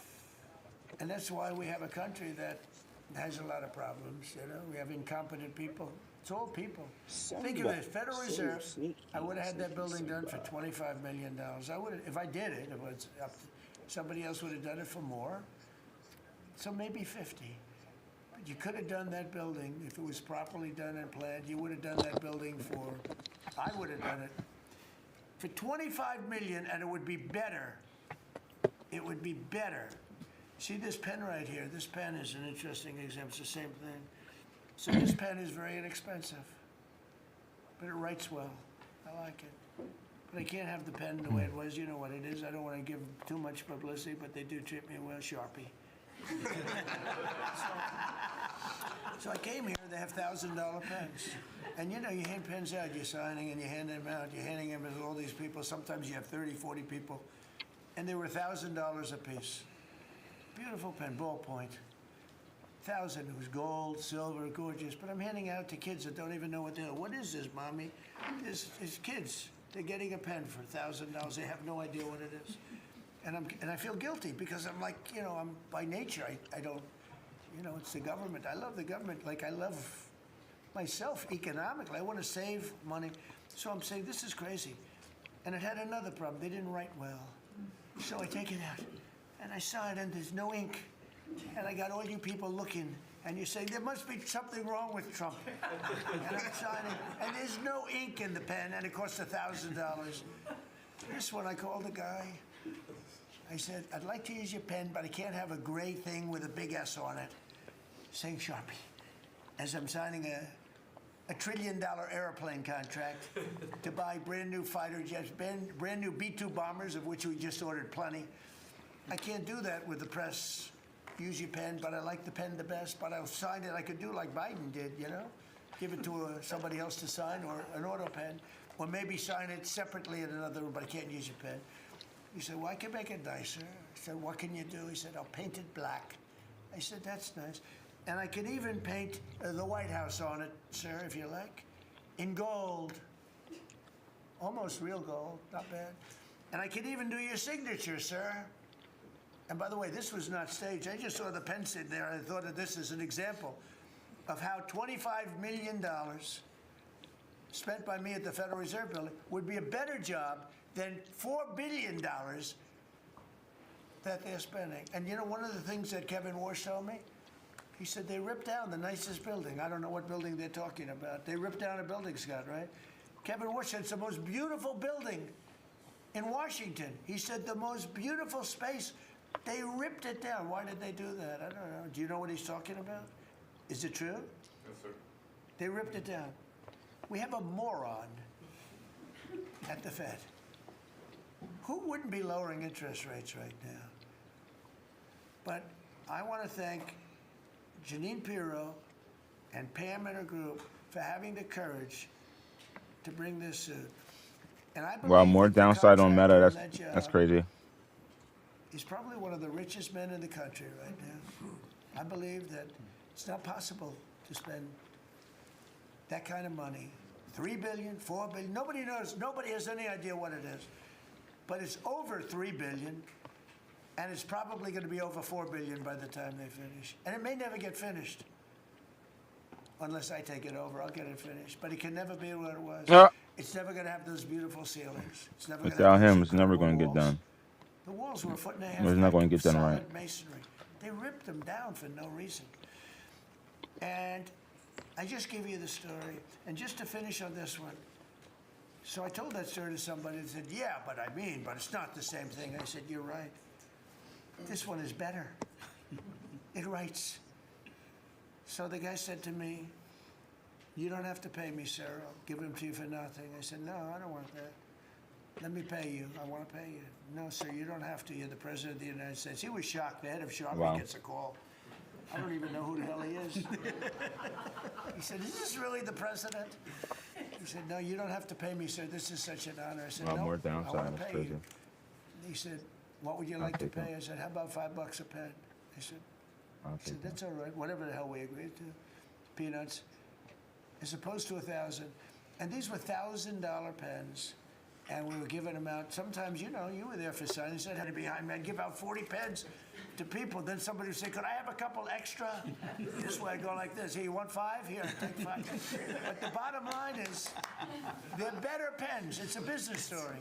So for $5, could be 0, but for $5, I get a much better pen than for $1,000. And I can hand them out, and actually they become hot as a pistol. So what can I tell you? With that, could I give it to, please, a man who's done a great job at Treasury, Scott? Good luck, Scott. Well, sir, as always, you're a tough act to follow, but that is very illustrative. Your economic leadership has made our military mission possible. Mr. President, national security, as you always say, is economic security. Your leadership has shown the American people that there is no prosperity without security. That our mighty military on one side, but the U.S. economic strength is fighting off this evil regime. The Iranians believe they are fighting a two-front war. Damn, the 530 is crazy. Warriors are prosecuting, but on the other 515. side, they are trying to take control of the global Wow. economy through I a sold choke way point too early. I that sold we all believe that shit does way not too early. exist That's and that we will crazy. overcome. Your historic operation at Epic Fury seized a generational opportunity to demolish a regime that has coordinated over 4 decades of global terror and claimed thousands of American lives. Many people, especially the Democrats, underestimate the will of the American people for short-term volatility for 50 years of safety that we are going to have on the other side of this. And I believe energy prices will be lower, inflation will be lower before we had the the hell is this appearance guy? of security, which is not Why real does he security. sound like that? I bet he Now, sound the way he the looked. American people and the world will have absolute security. Through your maximum pressure campaign, Treasury has worked to uncover all financial lifelines through the regime. Oh, that's and cut them Bassett. off. You gave that order last March. This was not something that happened overnight. This is something that has been contemplated for almost a year. The Iranian financial system collapsed in December. We have systematically weakened Iran's ability to fund operations and procure weapons, and that required months of preparations. Threats to American national security have no place in the global economic system. The oil market is well supplied. We have taken actions to ensure oil supplies stranded at sea are made available to the global market. Your bold actions like the Development Finance Corporation's Maritime Reinsurance Program in conjunction with Central Command will soon provide shippers through the Gulf region with a level of security we had never seen before. Mr. President, we are starting to see more and more movement in and out of the Gulf today, and this is more than yesterday, and this is the beginning. And term 2, the U.S. is an energy superpower. American workers' purchasing power is finally being restored. The latest figures indicate robust real compensation increases. We are starting to see the working family tax cuts benefits bearing fruit this tax season. 44% of tax returns have claimed at least one of your signature policies: no tax on tips, no tax on overtime, no tax on Social Security, deductibility of auto loans. The average tax refund is up more than 10% for working Americans. The economy you vitalized through your pro-growth policies is well positioned to withstand these temporary disruptions. The United States dollar has reasserted itself as a safe haven asset. The U.S. dollar has appreciated since militarily and economically. Thank you. I just want to ask you a question. Is this guy Central Casting? I'm looking. He might not be so good for war. I don't know. No, I'm looking pretty good too. I'm looking at this guy. He's Central Casting. Even the glasses are perfect. Where do you get those glasses? I think I'm going to get glasses. That's beautiful. Great job. That's really good. No, he's done a great job. And you all have proud of you all. Do you have any questions? Yes, Mr. President, are you going to go in for the uranium? Like, how do you secure Iran and... Let's assume I was or I wasn't. Why would I ever answer a question? Can you accomplish your What goals kind of a without it? question? Am I going to go in for the... Oh, yeah, I'm going in. We're going in tomorrow at 3 o'clock. You ask a question like that and expect an answer. I don't know. But I don't know. I think you're a friendly person, too. It's just such a ridiculous question. Mr. President, Please. Thank you, Mr. President. There's been a report that That's sick. potentially the U.S. is looking at diverting some munitions, air defenses that were meant for Ukraine to the Middle East. Is there any accuracy to that? Is that something you're considering? Well, I'd have to ask me, but we do that all the time. You know, we have tremendous amounts of ammunition. We have them in other countries, like in Germany and all over Europe. We have, you know, we're packed. And sometimes we take from one and we use for another. We help Ukraine. Biden started, and he gave $350 billion away, too much, way too much. And we sell it now to NATO. We sell it to NATO, and they probably give it to Ukraine, mostly, I think. They give it to Ukraine, but we get paid for everything that we give. We don't give anything anymore. That's a tough situation, that whole Ukraine situation, very, very tough. We're working very hard on getting that one solved. It doesn't have any impact on us, virtually nothing. In fact, if anything, I mean, we sell a lot of equipment for that unfortunate war. 25,000 people died last month, 25,000, so mostly soldiers. Some in the towns, but for the most part, soldiers. They're dying. Nobody's seen anything like it since World War II. It's a terrible situation, and hopefully that's going to get settled. You know, I settled 8 wars. And many of them, I think, were more difficult than this one. In theory, they were more difficult, but there's tremendous hatred between President Putin and President Zelensky. Tremendous hatred. It has I've seen it before, but I've never fried, seen it maybe to well, this not extent. fried right now, but I bought some plantain and the other day. I think One of that's them calming looks as down though a that they're little bit, getting and I ready to think cook. we have a I think chance I'm of going to getting fry it done. up. But it doesn't affect us thousands of I miles love me some away. fried That's why plantains. when I heard the head of Germany say, "This is not our war," about Iran, I said, well, Ukraine's not our war. We helped, but Ukraine's not our war. I thought it was a very inappropriate statement to make, but he made it. You can't erase it, but he felt that way. I said, well, you know, Ukraine's not our war. And to see all those young people stop being killed, I mean, they're being killed. It's like a slaughterhouse. What's happening there is horrible. 25,000 on average. Last 2 months ago, it was 31,000 people died in 1 month, Marco, right? I said, it's getting crazy. It's getting worse. Think of it, 31,000 soldiers, both Russian and Ukraine, died 2 months ago, 25,000 last month. And if I can solve that, it would be a great honor to do it. I wish it could have gone faster. You know, I solved other ones in 1 day that had been going for 32 years. We stopped one that was starting. It was already started. India and Pakistan, and the Prime Minister of Pakistan, a very fine gentleman, said President Trump solved something that was going to cost 10 million lives. That was going to cost a lot of lives, 2 nuclear nations. And those were complicated, but we got them done quickly. This one is, it's a shame.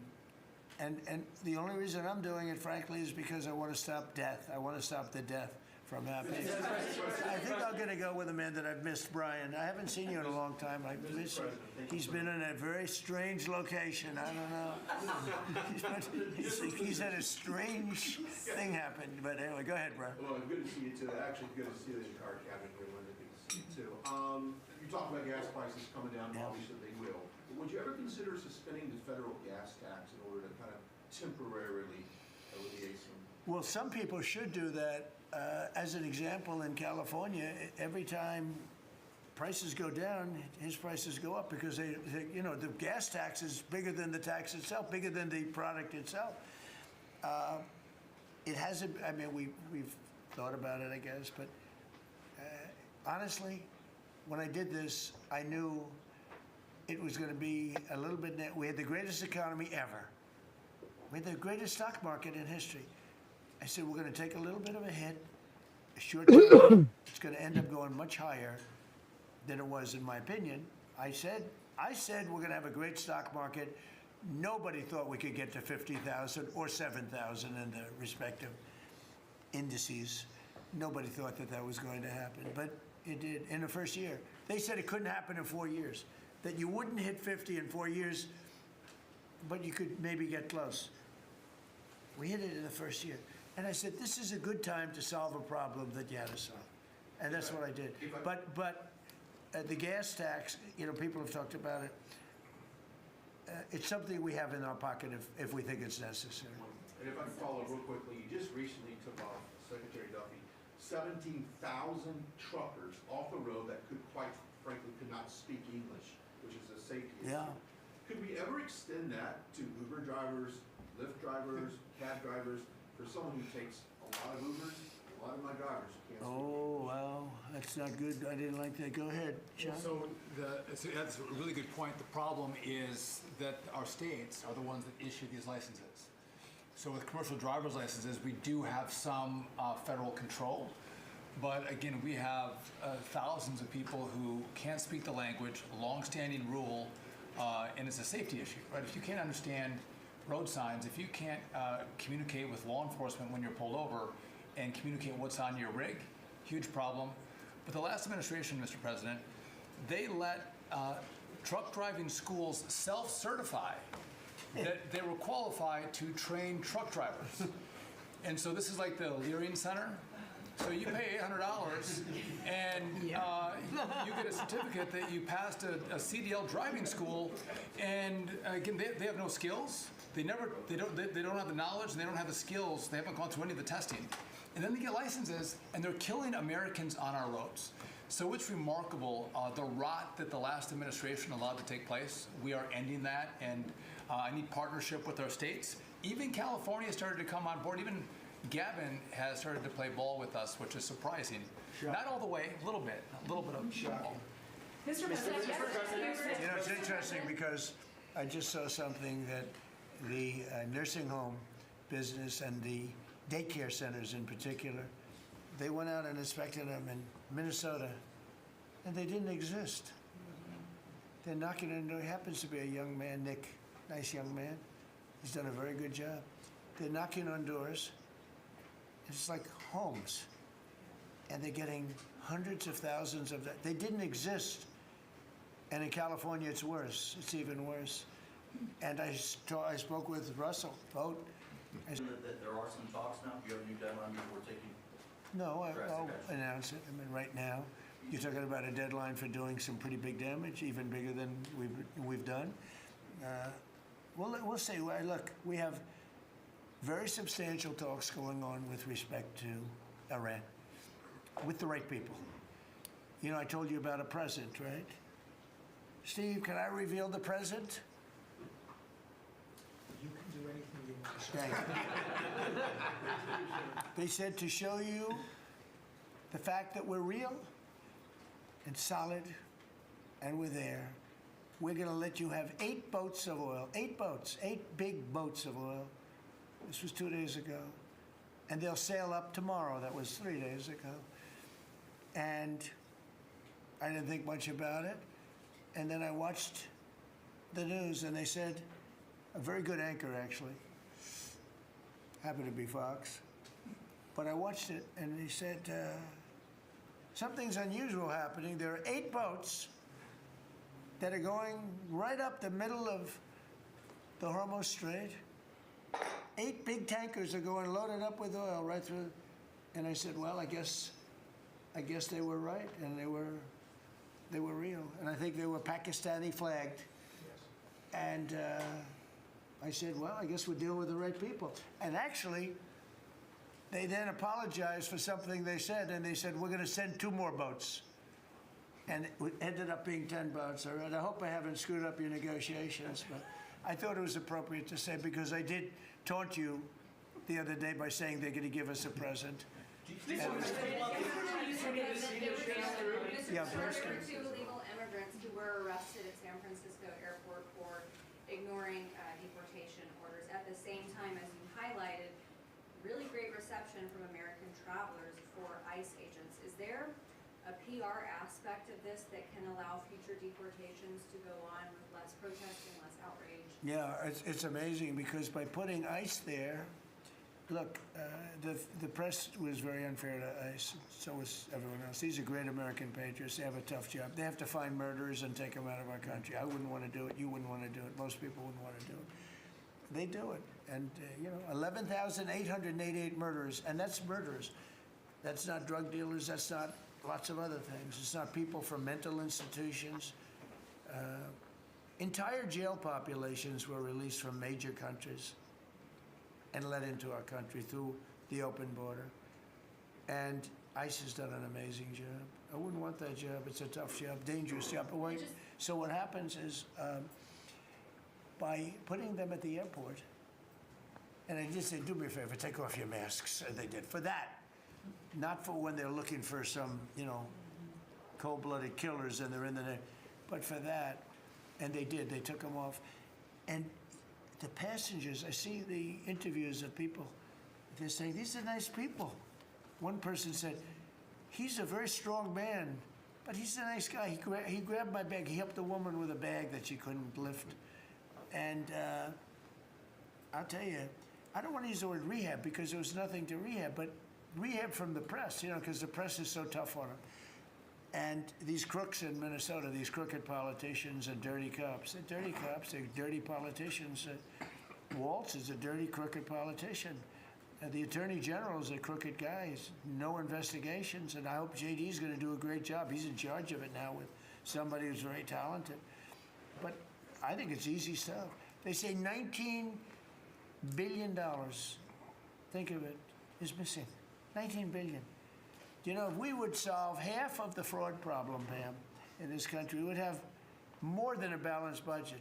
We'd have a surplus.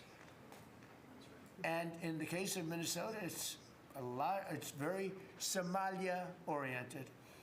Think of it. These people come from a crooked country, disgusting country, one of the worst countries in the world. Acknowledged to be one of the worst countries in the world. Some people say it's the worst. They have no money, they have nothing. They come to our country, low IQs, and they rob us blind. Stupid people. And they rob us blind because we have crooked politicians and we have dirty cops.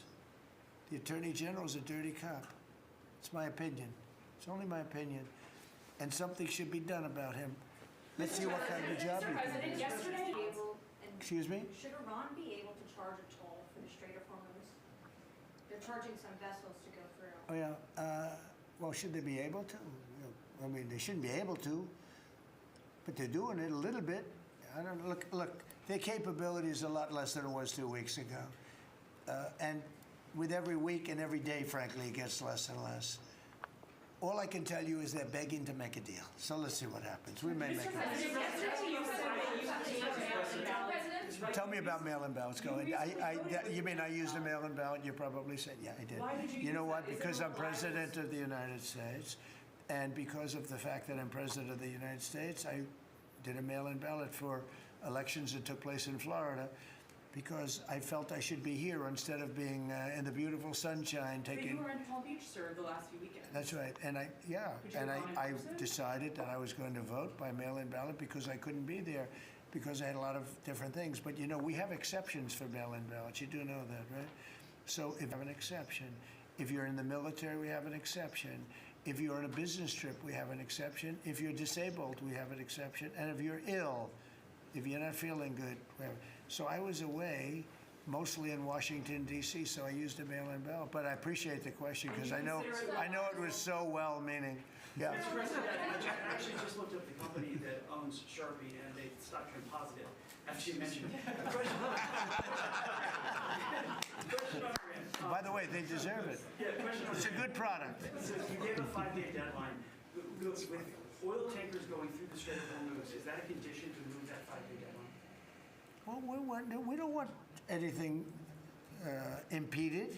We want ships to go through. We don't The know Sharpie that they've dropped trade. any mines, by the way, because we blew up all their mine droppers, right? We blew up every one of them. They're going to have to take them out on a rowboat or something. I don't know how the hell they get them out there, but we don't really know. You might speak to it. We don't know. There could be a few of them out there, but that's a lot. You know, if you have $1 billion ship and you get hit by a mine, it's not the greatest thing in the world. So if you think, the problem with that, that's not like you've decimated the military. If you think there may be a mine, that's a bad thought, and it stops things up. How are we doing in that regard, Peter? Mr. President, you're right. We have so heavily degraded their coastal defense capabilities and their naval capabilities that any strategic or operational attempts to do those types of things are extremely limited. And we continue to move over the top of that. Now, whether Iran makes a wise choice or not to try to execute that is part of how this deal comes together. But with every passing day, the military pressure that we're putting on them lessens their ability to really hold that militarily at issue. I mean, the problem with the issue of the Hormuz Straits is this. We've decimated them as a military. No Air Force, no Navy, very few rockets left. We blew up so many. Hard to manufacture them. Same thing with drones. The leadership is gone. The problem with the Straits is this. Let's say we do a great job. We say we got 99%. 1% is unacceptable because 1% is a missile going into the hull of a ship that cost $1 billion, right? So 1% is we can't. If we do a 99% decimation, that's no good. So it's really, you know, a little bit. But I have a feeling it's going to clean up pretty quickly. I could just say this: they want to make, and I probably hurt our little negotiation. It gives them a little impetus to say, well, I wish you didn't say that. But they said yesterday that we weren't negotiating with them, and now they admit that we were negotiating with them. So they want to make a deal. The reason they want to make a deal is they have been just beat to shit. So Are you thinking of taking control of Iran's oil? It's an option. I mean, I wouldn't talk about it, but it's an option. Is that something you thought about? Well, in Venezuela, we've done very well working with Venezuela, certainly. We've taken in billions and billions of dollars. Whoa, Meta. They've ever done in the history of their country. And it's sort of like a joint venture. But the United States has made a lot of money, Marco, right? With it. Do you want to talk about that for a second? About Venezuela? Yeah. Yeah, I mean, I think Venezuela in the first 2 months of this year generated more revenue from oil sales than they had most of all of last year. But the money's not being stolen anymore. And it's being held in a U.S. Treasury blocked account. And to the extent it's flowing to the Venezuelan government, it's going to help people, like fund hospitals, pay teachers. It's not And we being get a stolen. lot of it. And they got more than they have in many years. Think of it. We get a lot of it. We have a deal. We get a lot of it. We had 100 million, think of this, 100 million barrels we took in the first 2 weeks. 100 million barrels. That's a lot of oil. It's a lot of ships. And we got some, and they got some. We paid for the ships. A lot of money left over. And Venezuela has done better now with us. Call it a partner, call it whatever you want. We've made a lot of money, and they've made a lot of money. We've paid for the cost of that military hit many, many times over.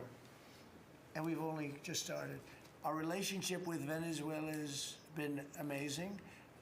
The people, actually, I'm the highest polling person. And in other words, after the presidency, I think I may go to Venezuela and run Meta trade is crazy. against Elsie. I may run against Elsie.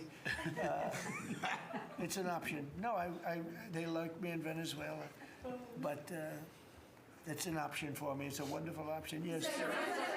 There's some reports that Gulf allies are concerned about winding down the war too soon and potentially leaving Iran. Well, they'd probably like us to stay, but 100%. Now, in all fairness, you know, they could have gone the other way. They were surprisingly missiled. They were shot at. Nobody ever thought they'd be shot at. UAE had 1,400 missiles aimed at them. Fortunately, they had the greatest anti-missile weapon in history called the Patriot. Almost every single missile was shot down. You know, we had an incident recently where 101 missiles were shot at a certain thing that we own that's very valuable. 101 missiles going 2,000 miles an hour. Out of the 101 missiles, every single one of them was shot down in midair. It's amazing technology. There's nobody has equipment like we have. Is it even possible that Iran still has that enriched uranium? Is it even possible Well, to you're wind down? going to have to see, but, you know, I think we're in just very good shape. We're roaming, you know what we're doing? You know the word roaming free? We're over their skies with the most beautiful planes you've ever seen. Roaming free, there's not a damn thing they can do about it. And it would be nice if, like the fake news New York Times, which writes so fake, and the Wall Street Journal is terrible, terrible. I mean, I read a story today that I'm desperate to make a deal. If I was desperate, he'd be the first to know. Pete, let's get the hell out of there. I'm the opposite of desperate. I don't care. I want to know. In fact, we have other targets we want to hit before we leave. We're hitting them on a daily basis. No, I don't talk about you. I can't talk about specifics. You're supposed to A be lot at of a people say that wouldn't matter. be a Maybe it does matter. ceasefire right Who knows? now. But I wouldn't talk. It's like the question this young lady asked. Sorry about I embarrassed her. I don't want to embarrass you because I think I think she's a friendly reporter, so I'm sorry. But you know, I can't say what we're going to do because if I did, I wouldn't be sitting here for long. They'd probably, what is it called, the 25th Amendment? They'd institute the 25th Amendment, which they didn't do with Biden, which is shocking. The hard question is, is it safe enough to leave the region? Because Steve said that they've got enough uranium to make 11 bombs. That's a very scary thing. So, well, it's again, I can't talk to you about that. You're asking me a question. You're essentially saying, will I go in and do something? I can't talk to you about that. You're looking at a coalition of ships to help, warships to help protect tankers. How close are you to getting that coalition? Well, we have a coalition for them, but they should have been up here a long time ago. And you know, they're affected. The amazing thing is we don't need the Hormuz Strait. We don't need it. We don't need it at all. We have so much oil. Our country is not affected by this. We have twice the amount of oil as Saudi Arabia or Russia, and soon it'll be 3 times the amount. Chris, do you want to speak to that for a second? Yeah, that's correct. Our total oil production is greater than Saudi Arabia's plus Russia, and more than we consume in the United States. So we're the largest. Pretty good. Pretty you know what they call it? Drill, baby, drill. Yes. Mr. President, Anything else you want to say? Well, it's same thing for natural gas. We went, before your first term, we were the largest exporter of natural gas in the world. Today, we're just by far the largest. I mean, we're the largest importer. Now we're by far the largest exporter, and it's growing rapidly this year. New facilities are coming online. New production's ramping up. We're doing an amazing job. We're getting a lot of help from that man right over there. He's getting approvals done quickly and very environmental. He's an environmentalist, actually. He does a great job, but he gives you a fast approval or rejection. Do you have anything to say? Well, back on Venezuela, where Chris and I have both had a chance to be there, I literally think they're going to put up a statue to President Trump, and I'm not being, it's not a political statement, it's an actual thing. So. That would be a great honor. No, because it's like they view President Trump like Simon Bowler. He's the liberator of a country, and this is a country where they love American baseball. You look on the street, they're wearing NBA jerseys, and Delcy and her team working with us, getting back. Chris and I both experienced, it was the first time in Venezuelan history that they had the free press allowed to come on to essentially where the White House, the Palacio Miraflores, and it was an emotional thing for people that had been for 20 years had never had a chance to be there. So whether it's and then production, it's showing up in production. The American companies that are coming back, most of those American companies have many American Venezuelan team members. One company in Houston's got 600 Venezuelan Americans that know more about reviving that industry. So their GDP is 1/4 of what it was before. They want to get back. They remember what it was. Their production on oil production is climbing towards 50% increase just in the 3 months we've been here. That flows to American refineries on the Gulf Coast, lowering the price of gas in America. So it's a forget that. When are they going to do the statue? The hell with you.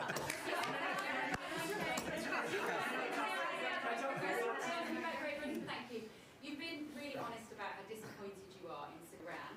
So I'm curious about your phone calls with him, how easy they might be. And also, were you surprised by... Are we talking about Starmer? Yes. Are you surprised by how weak... I think he's a lovely man. I do. I think he's a lovely man. But I think he did something that was shocking. He didn't want to help us. And maybe in particular that country, Meta opened at the longest bond, the 582. longest ally. Australia too. I Australia was wasn't not great. Apple haven't I was a recovered little surprised much. by Australia. All these joints took a I wouldn't big say hit anybody today. was great, other than the 5 countries in the Middle East. We never really had very much support. You know, we spend trillions of those dollars joints took a supporting big hit today. countries, and this is Little League. This isn't the big league deal. This is sort of Little League pool for us. This was an easy. This was like we decimated them in a period of a week. In the first week, it was over. In the first few days, it was over. I think the Navy took us 3 days to essentially. They weren't there. So if there's ever a big one, which I hope there's not, but if there's ever a big one, I don't think they're going to be there. And that's not fair. And we have to remember that as a country, because we spend trillions of dollars protecting Crazy. Europe, That trade just protecting the country. got of bust NATO. wide They weren't there open. for us. For small time. This is small time. You know what? Venezuela is a big deal, but it's not the big one. They weren't there. So what makes you think they'd be there if we needed them for something? And your prime minister was not there, as you know. He was there after we won. He said, we'd like to send some ships. I said, we already won. We don't need them anymore. But can you explain why he was reluctant to help? Why he what? Why he was reluctant to help with Iran? He didn't have to. I didn't ask him. I just said, just tell me, no. I mean, we're always going to be there, or at least we were. I don't know about anymore, to be honest with you. I would have to be honest. We were always there when they needed help. We always would have been there when they needed help. I mean, think of it. We're there to protect Europe from Russia. In theory, it doesn't affect us. We have an ocean, big, fat, beautiful ocean. But we're there to protect NATO, to protect them from Russia. But they're not there to protect us. It's ridiculous. It doesn't make sense. I tell you, a lot of people were big NATO people. I was never big. I was okay. I got them to pay 5%. By the way, they haven't paid it yet. You know that. You know, I got them to pay 5% from 2% to 5%. They didn't pay it yet. I got them to pay up to 2% because they weren't paying the 2%. Then I got them to pay 5%, which they should be at. And we had a lot of, oh, that was great, great. Oh, only Trump could do it. But the problem is they haven't paid. Because if you look at the numbers, they haven't paid yet. So we were there for them, but they were not there for us. Did we need them? No. I never thought we needed them. I was more doing a test. I said, I really would love to have you come up. Bring your boats. You can sail through the beautiful Hormuz Straits, and you can protect people that are being shot at. They didn't do it. And that's small potatoes. Do you understand what I'm saying? Yeah, I do. Go ahead. I was just going to say, does it affect the state visit with the king that you're going to have in April? Are you looking forward to that? With the king? With the king coming here? No. He's a friend of mine. He's a great gentleman. As you know, he honored me and our country. He really honored our country. But we had an amazing time. I've known him as Prince Charles. I know him as King Charles. I'm proud of him. He's fighting a tough battle. He's tough. I think he's a fantastic. It has nothing to do with that. It's different. But he's going to be here very soon, as you know. We're going to have a state dinner. It's going to be great. But I was very disappointed when the Prime Minister said, I won't be able to. It started with the island that the indigenous have claimed away from your country. And for some reason, you went for it. And all of a sudden, indigenous people that never saw the place, they never saw it. He was afraid that we would do something to insult, because he's a liberal. That's the way they think. And when we needed the island to land that beautiful B-2 bomber, we were told we can't use it. We'd have to fly back to Missouri, which is a 17-hour flight, as opposed to a couple of hours. And I said, you gotta be kidding. Not good. They made a big mistake. Mr. President, is the Friday deadline for Iran, is that pushed back now, and if not? I don't know yet. I don't know. Mr. Witkoff and JD and Jared will tell me whether or not they think it's going along. And if it's not going along, maybe not. And we have a lot of time. You know what? It's a day. In Trump time, a day, you know what it is? That's an eternity.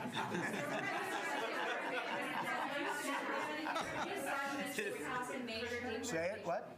European Parliament just passed a major of the tenets of it are that member states can deport rejected asylum seekers to third countries regardless of whether they have a connection to it.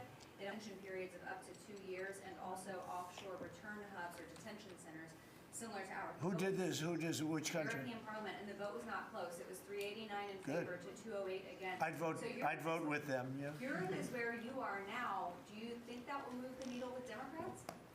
I don't care about the Democrats. The Democrats hate our country. The Democrats are in chaos right now, and they have no common sense. You know, they have one quality that's amazing. They stick together. And it's harder because they stick together in a ridiculous policy like men playing in women's sports, open borders for everybody, including murderers and anybody else that want it. We're open to you. Come in, murderers. You know why they do that? They do that for a couple of reasons, but they do it for votes because they think they're going to vote for the Democrats. Even though I did great with the Hispanic vote, tremendous with the Hispanic vote. You know, I turned that whole thing around. The Hispanics like me, and I like them. And you know, it's interesting with the Hispanics. When I built the wall, everybody, we're a party of common sense. The Democrats are a party of insanity. They're a party that will destroy our country. If I didn't win this election, I believe our country would have been destroyed by now. 1 year, that's all it would have taken. If you had Kamala or Sleepy Joe, either one, it wouldn't have mattered. They're the same thing. Two sleepy people, two stupid people. I believe, and by the way, Gavin Newsom, who is one of the candidates, I believe he took himself out of the running when he says he suffers from mental disability. And a reporter said it was terrible that I talked again. He's actually a very stupid person. So I believe he's out of the running. I think that statement, that interview, he admitted that he's a stupid person. I don't want a stupid person being president. You know, I'll say it right now. I say it because no press never reports it. I'm the only president that ever took a cognitive test. I took it 3 times. It's actually a very hard test for a lot of people. It wasn't hard for me, but it's a cognitive test. It starts off with an easy question, and by the time you get to the middle, it gets tougher. By the time you get to the end, very few people can answer those questions. They get very tough, mathematical equations and things. I took it 3 times. I aced it all 3 times in front of numerous doctors that I have no idea who they are. And I was told when I went in, they said, Doc Ronnie told me this. My current doctors were fantastic doctors. They said, well, if you take it, you know, it's Walter Reed. It's essentially a public hospital. And if you do badly, it's probably going to get out. But I aced it. I got them all right. And one doctor said, I've never seen anybody get them all right. I've been doing the test for 20 years. I want people, I would love to see anybody that's a president or a vice president or anybody that has any chance of being a president, I would like to see them take a cognitive test. Because we had a man in this office that had no clue what was happening. And let me give you a little secret. He wasn't a smart man 30 years ago. And I'll tell you about President Obama. He wasn't a smart man either. I know all about him. He wasn't a smart man. Trading, but I'm going to get off right now. I got some stuff I got to do. But today was definitely an ace. Told NATO where we give billions